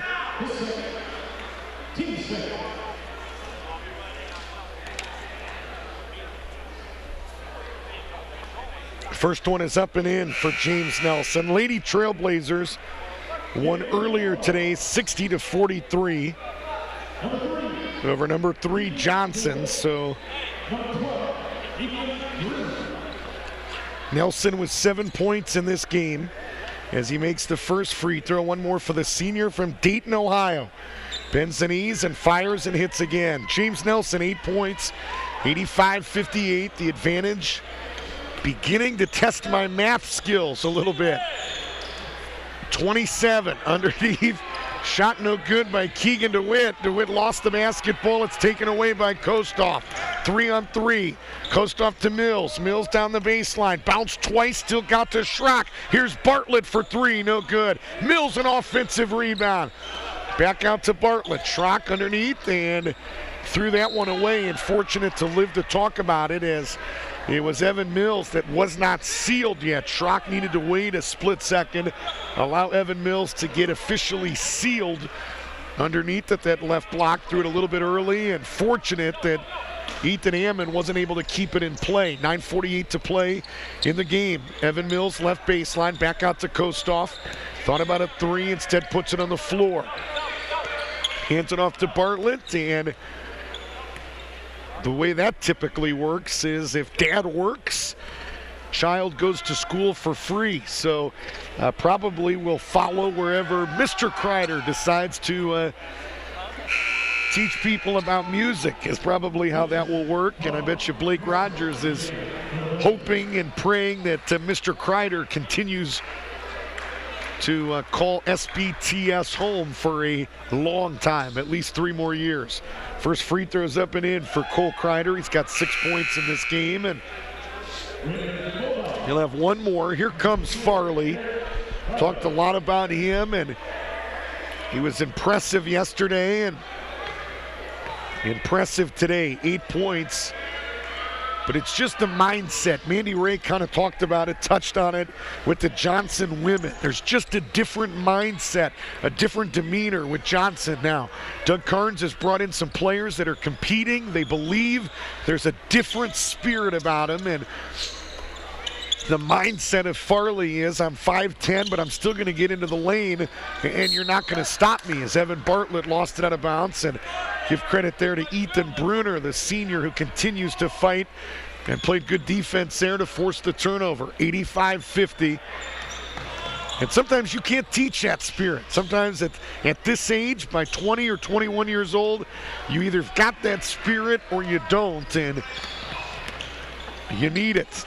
You need guys that have it, and Farley, one of those guys. Jumper by Bartlett is no good, and Doug Carnes has got a roster full of them. So some bright spots for both of these teams that will lose in the final 2 games of the night here in the MidEast region semifinals. Kreider back out to Farley, 85-50. Trailblazers have cooled a little bit off offensively as Farley got into the lane. Bartlett took a shot to the lip. Lob underneath to Mills, who caught it in midair. No, Benson tried to tip Duncan and could not finish. And the long rebound into the hands of Farley, who lost it out of bounds. 7:21 to play in the game. 85-50. Trailblazers have been on about a 4-minute drought. They had 85 points around the 11-minute mark in the second half, so they've cooled off a little bit, but if they win tomorrow, folks, this is your #1 team in the NCCAA Division II National Tournament. Last year, correct me if I'm wrong, somebody. Well, you can't correct me, so I can say whatever I want. I'm kidding. Devin Benson underneath, little turnaround, no good. Rebound, Farley. I'll finish that thought in a minute. Farley to the other end, put it up and in. Bucket is good. Andy was fouled. We'll see who they charge it to. It's going to be Trey Vaughn, the guilty party, his third. Team 6th, and Farley with points 9 and 10. You'll look for the free throw here. I'm going to look at one of my cheat sheets before I speak. Yeah, the Trailblazers a year ago made history. First time in school history they had ever been one of the top 4 seeds in that championship. And what that entitled them to was a first-round bye in that national tournament.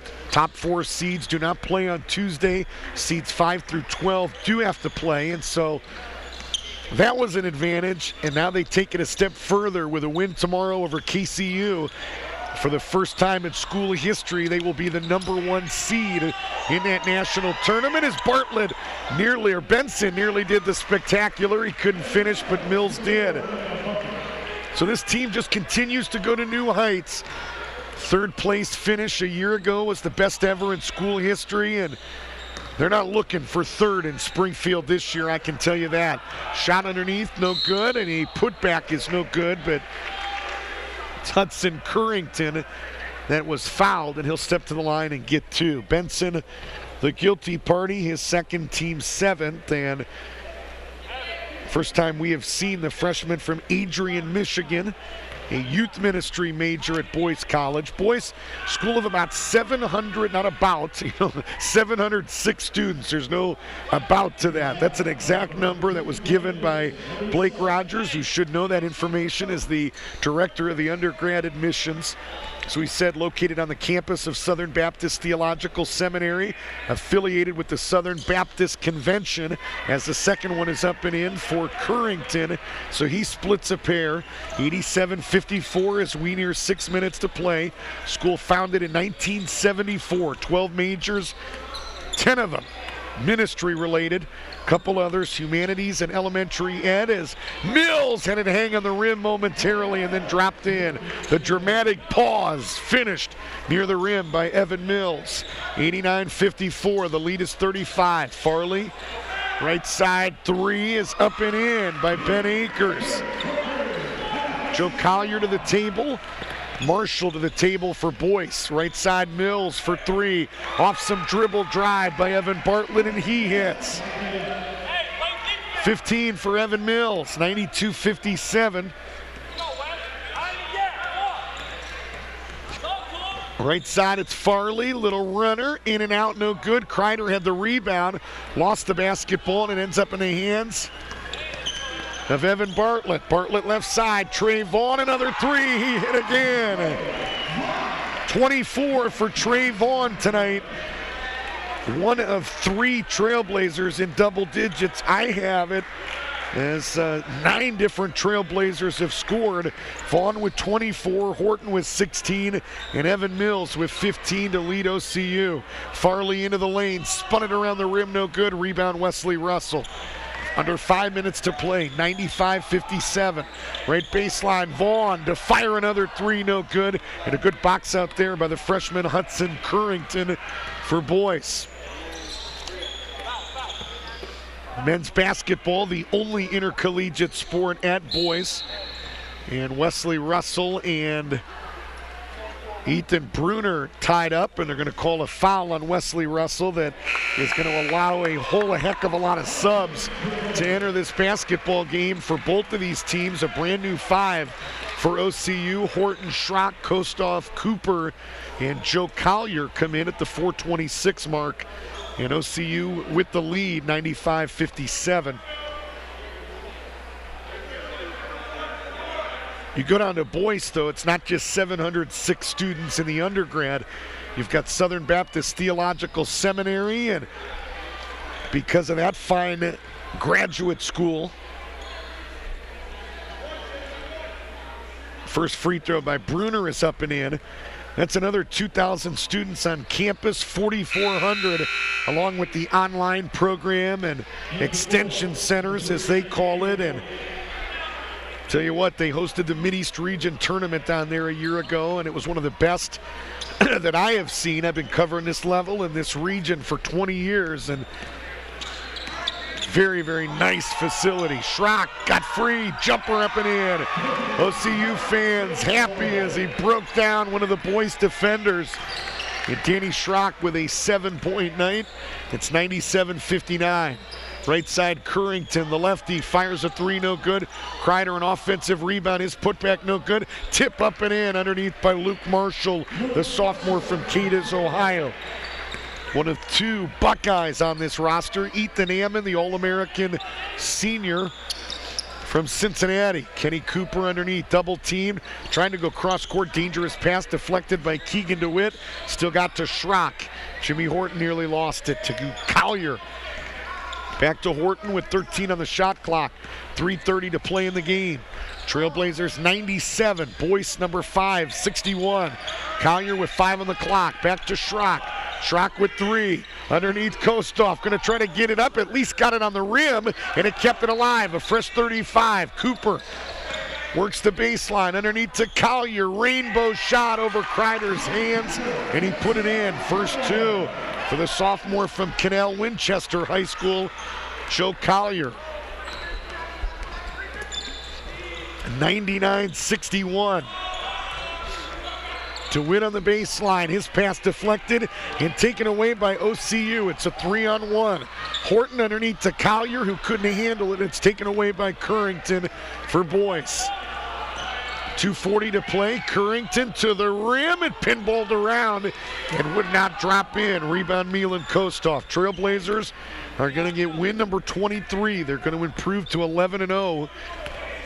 In the MidEast region, 23-0 against region teams over the last 2 seasons. Schrock, a lob underneath to Collier that wasn't there, and Kreider played good D to top it off. Marshall at the other end blew the bunny. Kostoff the rebound for OCU. Nearing 2 minutes to play. Stick around after the game. We'll check in with Tony Stockman. We're going to try to put a headset on one of the Trailblazers. Would love to talk to Trey Vaughn in the post game. We hope to do that as well. Collier underneath, went to an underneath reverse with the right hand and deflected out of his hand, never hit the rim, so the shot clock is down to 10. Game clock, as you can see it on your Domino's Pizza scoreboard, is down to 1:45. Collier with 3 on the clock, to Cooper with 2, to Cooper with 1, hit the rim, no good. Offensive rebound, Collier, and Collier stepped on the baseline after he grabbed that rebound. Tony Stockman wants a timeout, or here with 1:35 to play in this game.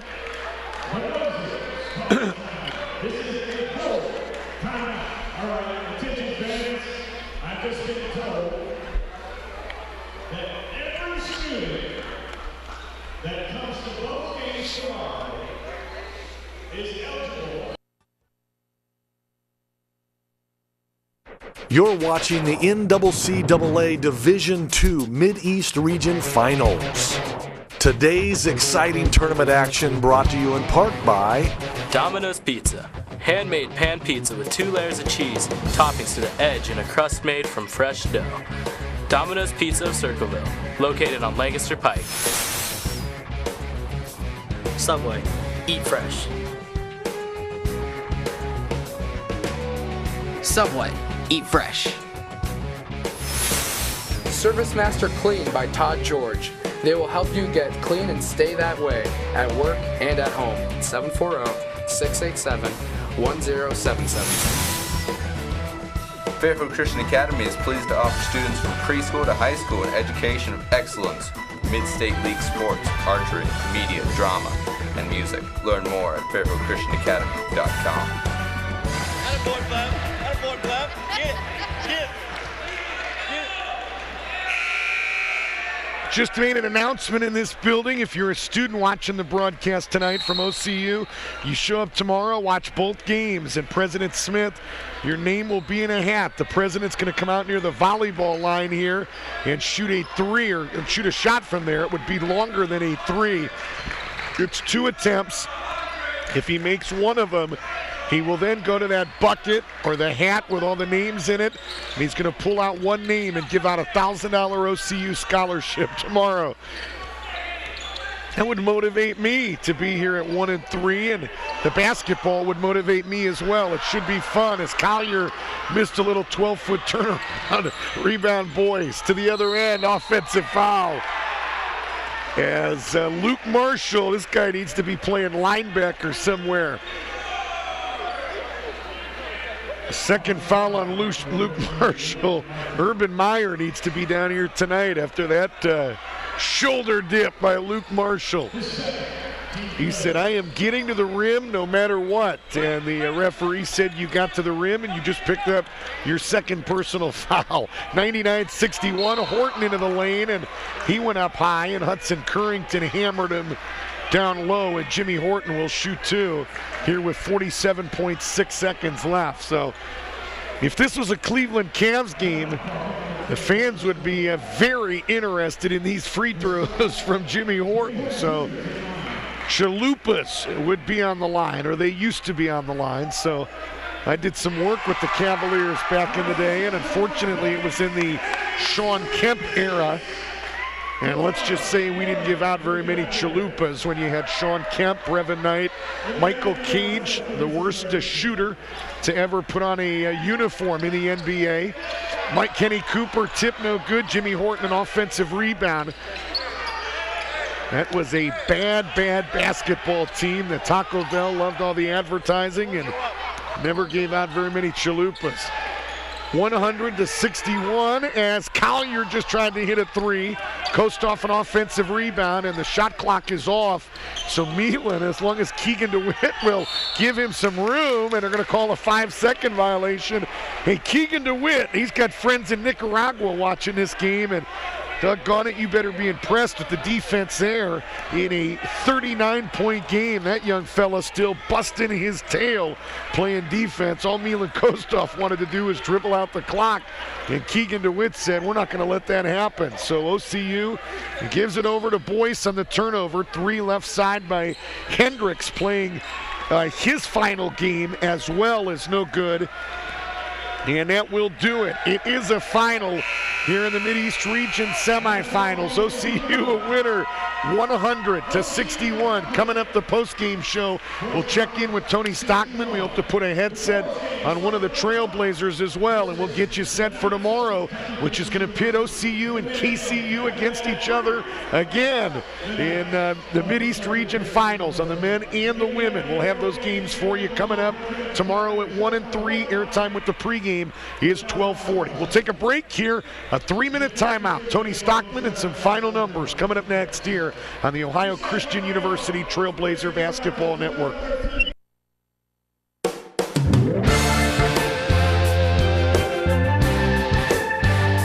Today's MidEast Region Finals brought to you in part by Domino's Pizza.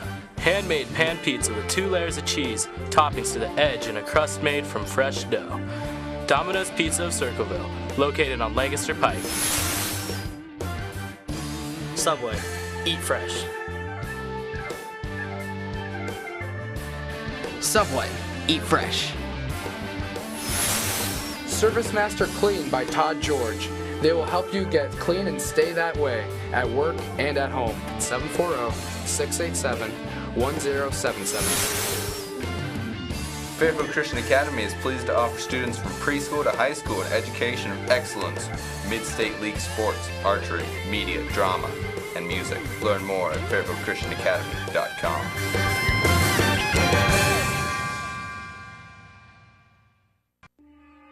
I didn't need help from anybody. I was good at everything. And this, the drugs and the alcohol, I couldn't stop doing it. I went down a path of destruction, just about escaping the feelings. I never used one without the other. It was chaos. Dump trucks, insanity plowed into us. I know it was the devil. I actually got suspended from baseball. I said, I need help, but I can't do it anymore. I fell on my own. You do with me what you want to do with me, but I surrender.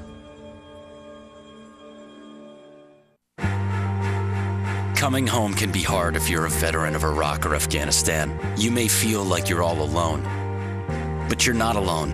At IAVA.org, your fellow vets are all around you.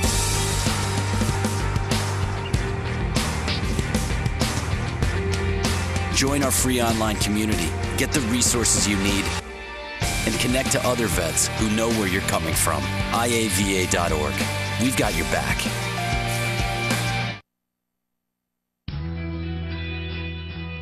Ohio Christian University offers accredited, career-focused undergraduate and graduate degree programs for busy adults. Classes are convenient, offered online or evenings and weekends at our 12 locations. OCU will prepare you for your next step and help you discover your higher purpose. We invite you to attend Ohio Christian University.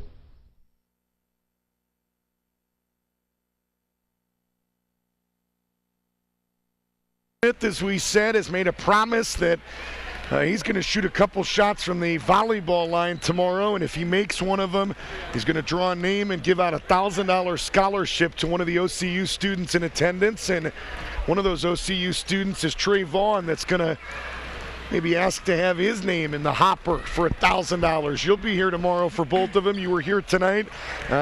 First ever tournament appearance in this level of athletics. Did you have any postseason experience at your first Ohio Valley? Oh, we had a conference tournament.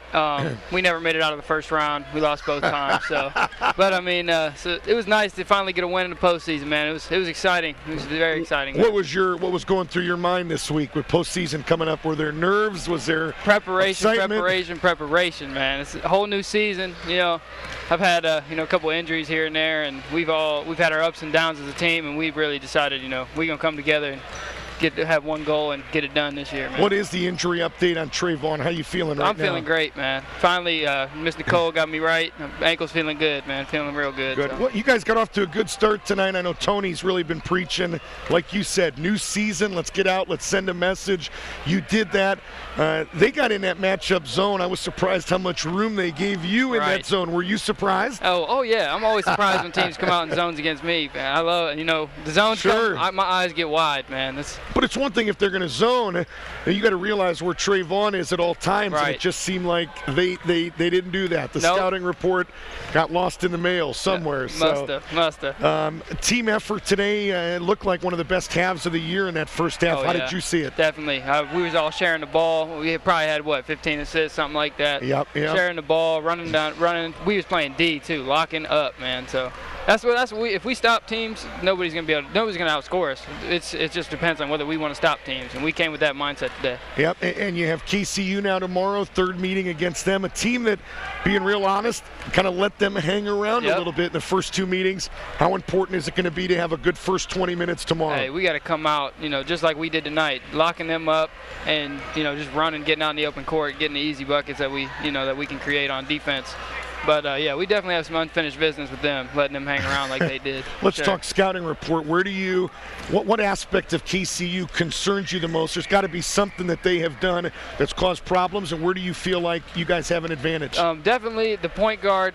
Point guard's very quick. He gets in the lane a lot, and then they got that shooter outside, McKenzie. He's a pretty good player. So them two guys concern me a little bit. As long as we can contain 22, that'll cut down on the kickouts and stuff for number 4 too. He's really made a big difference for them. Definitely. They came at the semester and really brought some stability. Yeah. One thing I'll promise you about them, they won't be zoning tomorrow. They're going to live and die with man-to-man. They better not. Good shooting today, Trey. Congrats. Good luck tomorrow. Yeah, thank you. That's Trey Vaughn from Uniontown, Ohio, first year with OCU, and got off to a blistering start tonight with 15 points, 24 for the game. Has got some family here waiting to celebrate with that young man. Tony Stockman is going to make his way over. He's talking to Ben Bellman, the AD. Steve Pritchett, the former superstar here, has got his name up in the rafters at OCU, Circleville Bible back in the day when Pritchett did most of his damage. While we're waiting on Stockman, let's take a look at some of the final numbers in this game. It was Trey Vaughn, 24 points to lead OCU, but he didn't do it alone. Jimmy Horton, 17, and Evan Mills, 15. Trailblazers with 3 in double digits tonight. Also getting some help from Wesley Russell with 9, the MidEast Region Player of the Year, 8 apiece for Benson and Nelson, 7 tonight for Danny Schrock, 5 of those coming in the second half, 6 tonight for Kostoff, 4 for Evan Bartlett, and I think that is it. 2 for Joe Collier late in that basketball game as well. So again, I know it's cliche, but it was a total team effort tonight as OCU a big win. They shoot 8 of 10 from the charity stripe for 80%. For Boyce, Ethan Ammon, final game as a Boyce Bulldog, and it has been fun watching that young man play.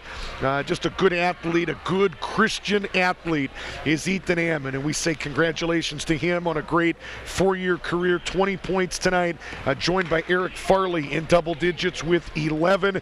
7 for Bo Hendricks tonight, 4 for Ethan Bruner playing his final game of college basketball. Hendricks, a senior as well, so it's actually 3 seniors. We had told you 2 earlier. It's Hendricks, Ammon, and Bruner that all finish up their careers tonight. Ben Akers with 3, Luke Marshall with 4, Trevor Mason, their starting point guard, gave him 3, and it is a Hudson Currington split a pair of free throws late in that game. Boyce, 18 of 23 from the charity stripe for 78%. And the head coach of the Trailblazers, Tony Stockman, joins us. And Coach, if I'm Boyce, about 15 minutes into this game, I don't know what hit me. Yeah. I mean, you got off to the kind of start I know you were looking for. What allowed you to do that in the first 10 or 15 minutes of the game? Yeah, I mean, all those things that we went over and talked about, they were just focused. Sure. We talk about that all the time with you, is this, when they're focused and our energy is there, we're tough to beat. And then on top of that, we made shots. Early on, we made a lot of shots. I mean, I think at halftime we were 24 for 32, just crazy. So How surprised they like to play man against teams that are comparable athletically with them, but they obviously knew they had to go to their matchup zone tonight. Maybe it's the dribble drive that set it up. Maybe I'm just not an X's and O's guys, but it appeared I would have thought they would have given more attention to Trayvon in that matchup zone. How surprised were you? Well, what happens to it is you got Wes Wesley Russell up top, and you have Devin or James inside. Sure. So if you notice, the focus goes on them a lot, and then you can't do all. You can't take them all away. Pick your poison, kind of. Yeah. If you go with Trey, then that leaves gaps for West to drive, and if you go, you do both of those, then it leaves our post open. And you saw that early when they were going man. We got a lot of layups because they were worried about West driving, and then when they started taking that away, then we got shots for Trey, and it's just hard. And what the thing is, if when our team makes the right read and makes the pass, then that's when we're good. Sometimes we over dribble and we don't see the read, and we're getting much better at that. Sure. And then you look at a guy like Kostuff, you sit Trey down, and I just remember a sequence. He comes in and hits a shot from the exact same spot as Trey. I mean, it just seemed like underneath, Devin was passing like he's been the last couple weeks. They appeared to take that Kreider matchup pretty personally underneath. The 6'8", finally looking a guy at their own height in their eyes. Your thoughts on some of the other guys tonight? Yeah, just focusing. I thought we talked about at halftime that there's a span there where we did a great job. I think we had 16 assists at halftime. It was just sharing the ball. And sure. like I said, the other part was we were making the reads that we talk about in practice. The guys are starting to pick it up and understand it a little bit better. And I thought then at the end, I thought we got away from that. We were up so much that people just started playing and not concentrating. And then I thought in the second half we got back to it a little bit. At the end, we're just finishing out the game. KCU tomorrow, a team that, and we've had candid talks. I love interviewing you because some of these guys sugarcoat things. I mean, you've let them hang around in 2 meetings. They've had 2 10-point losses. Your thoughts going into that one? I mean, the first game, I really thought, we should have. I mean, I think we were up 18 or 19. They came back and cut it to like 4 or something and got a technical. But I mean, that one was frustrating because we didn't have the energy. The game here, I felt the same way. I felt like we weren't focused. We were giving up open shots. But to their credit, they ran their stuff and they made their reads and they made their shots that day. And they hung around and they made it a tough one for us. Really appears the addition of Janung at their point guard. They didn't have anybody doing anything like that. And then Lawson, number 30, who had a 37-point game in the last week or two, really seems like it's made a world of difference down at KCU. Yeah, the point guard gives us a little trouble. We had a little trouble with him at the first one. That's how they kept the game close. And if we can keep him out of the paint and make sure that he's not making 2 guard him and he gives up the ball for people to get open shots, we got to contain him, and that's going to be an important key to the game. Who guards him? Who's the best matchup? It'll be Evan. Lil Evan does a great job when he doesn't gamble. Him and Jimmy, both of them, they got really quick feet. If they just square up and they keep him in front and that's their focus, they do a great job. Sometimes they get a little anxious and they want to try to reach and gamble, and then that puts us in trouble. Who's the best matchup for Derek Lawson tomorrow? I don't know. We might maybe some Kenny, maybe Wes. We'll definitely be mixing it up a little bit on them. One thing about KCU, it doesn't take a Rhodes Scholar. They don't have half the talent this team does. But one thing, your thoughts on how hard they play for head coach Ron Reed? Yeah, and that's like we talk about doing what the coach wants, doing their program. And, they run their plays and they get their actions. And we want to take them out of that. And I think the first game, there was a part where we took them out of what they wanted to do, and it showed. And as soon as we started letting them do what they wanted to do, they execute. Like you said, they execute. They're going to keep playing. They're not going to give up. And hopefully we come focused tomorrow and, we make the plays we have to make to win the game. Well, you were focused tonight, win number 23. Congrats. It was fun to call. Imagine it was fun to coach. Best of luck tomorrow afternoon. Thank you. That's head coach Tony Stockman here on the post-game show. The Trailblazers a winner tonight by the final of 100-61. Some final team numbers that may interest you, Boyce. 28% from the field for the game. It is a tough night, tough to win on the road in region play when you allow the host team to shoot 57%. Tony Stockman alluded to it in his interview. They were 24 of 32 in the first half, where the Trailblazers from the field for 75%. They cooled off to 42 in the second, but they finished 57% for the game. 50% on threes were the Trailblazers, 14 of 28. Boyce 24% from behind the arc, 5 of 21. Trailblazers 80% from the charity stripe, 8 of 10. And Boyce 78% tonight from the line, 18 of 23. The battle of the backboards goes to OCU, a 40-34 advantage in that statistical category. Trailblazers only turned it over 13 times tonight in a game when you're running like they do, 100 points.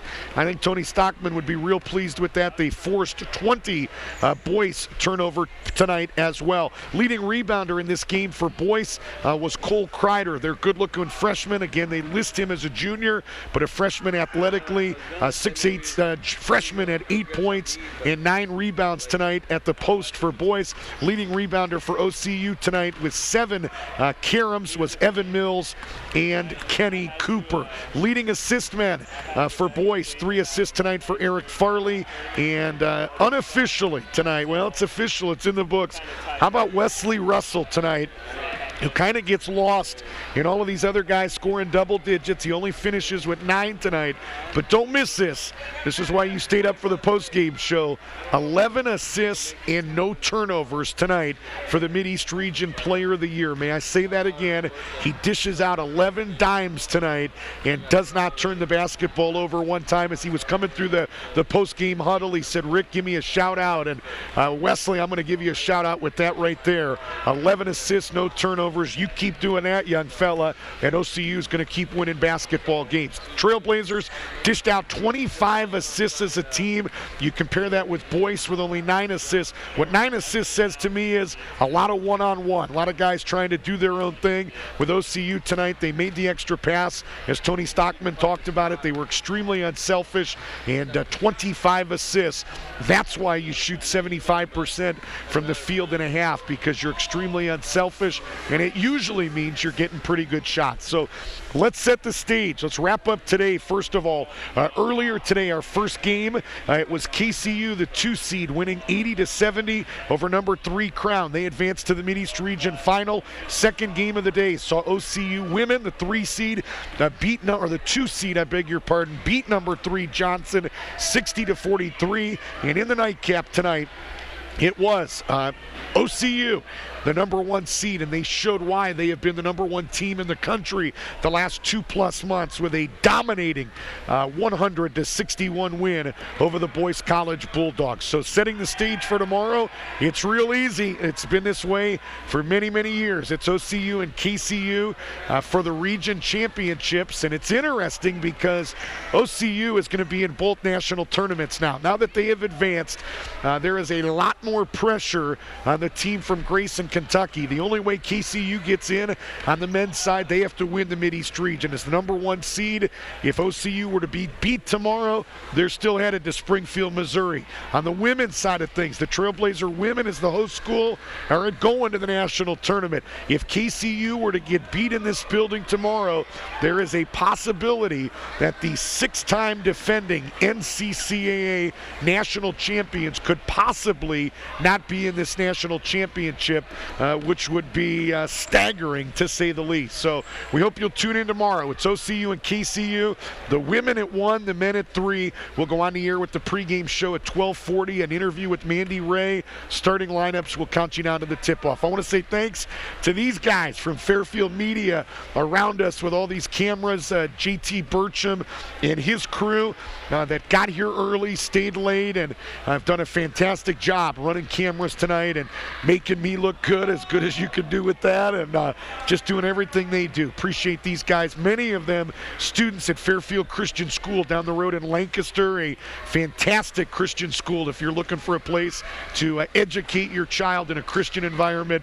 Many of these guys went to school there, and appreciate all they've done. We've got 2 more broadcasts with them tomorrow, but fellas, thanks for staying late. Appreciate all that you do. Thanks always goes most of all to you for watching tonight. We say thanks one more time to the coaches of the losing teams today that helped us prepare, talking about Doug Carnes at Johnson, talking about Dwayne Hickman at Crown, and in the nightcap tonight talking about Blake Rogers.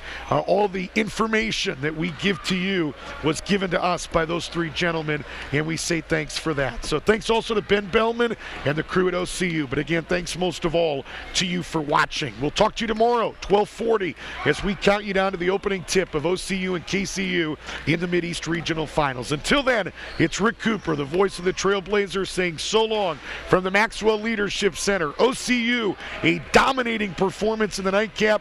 They win 100-61. We'll talk to you tomorrow. Have a good night, everybody. Thank you for watching the NCCAA Division II Mideast Region Finals.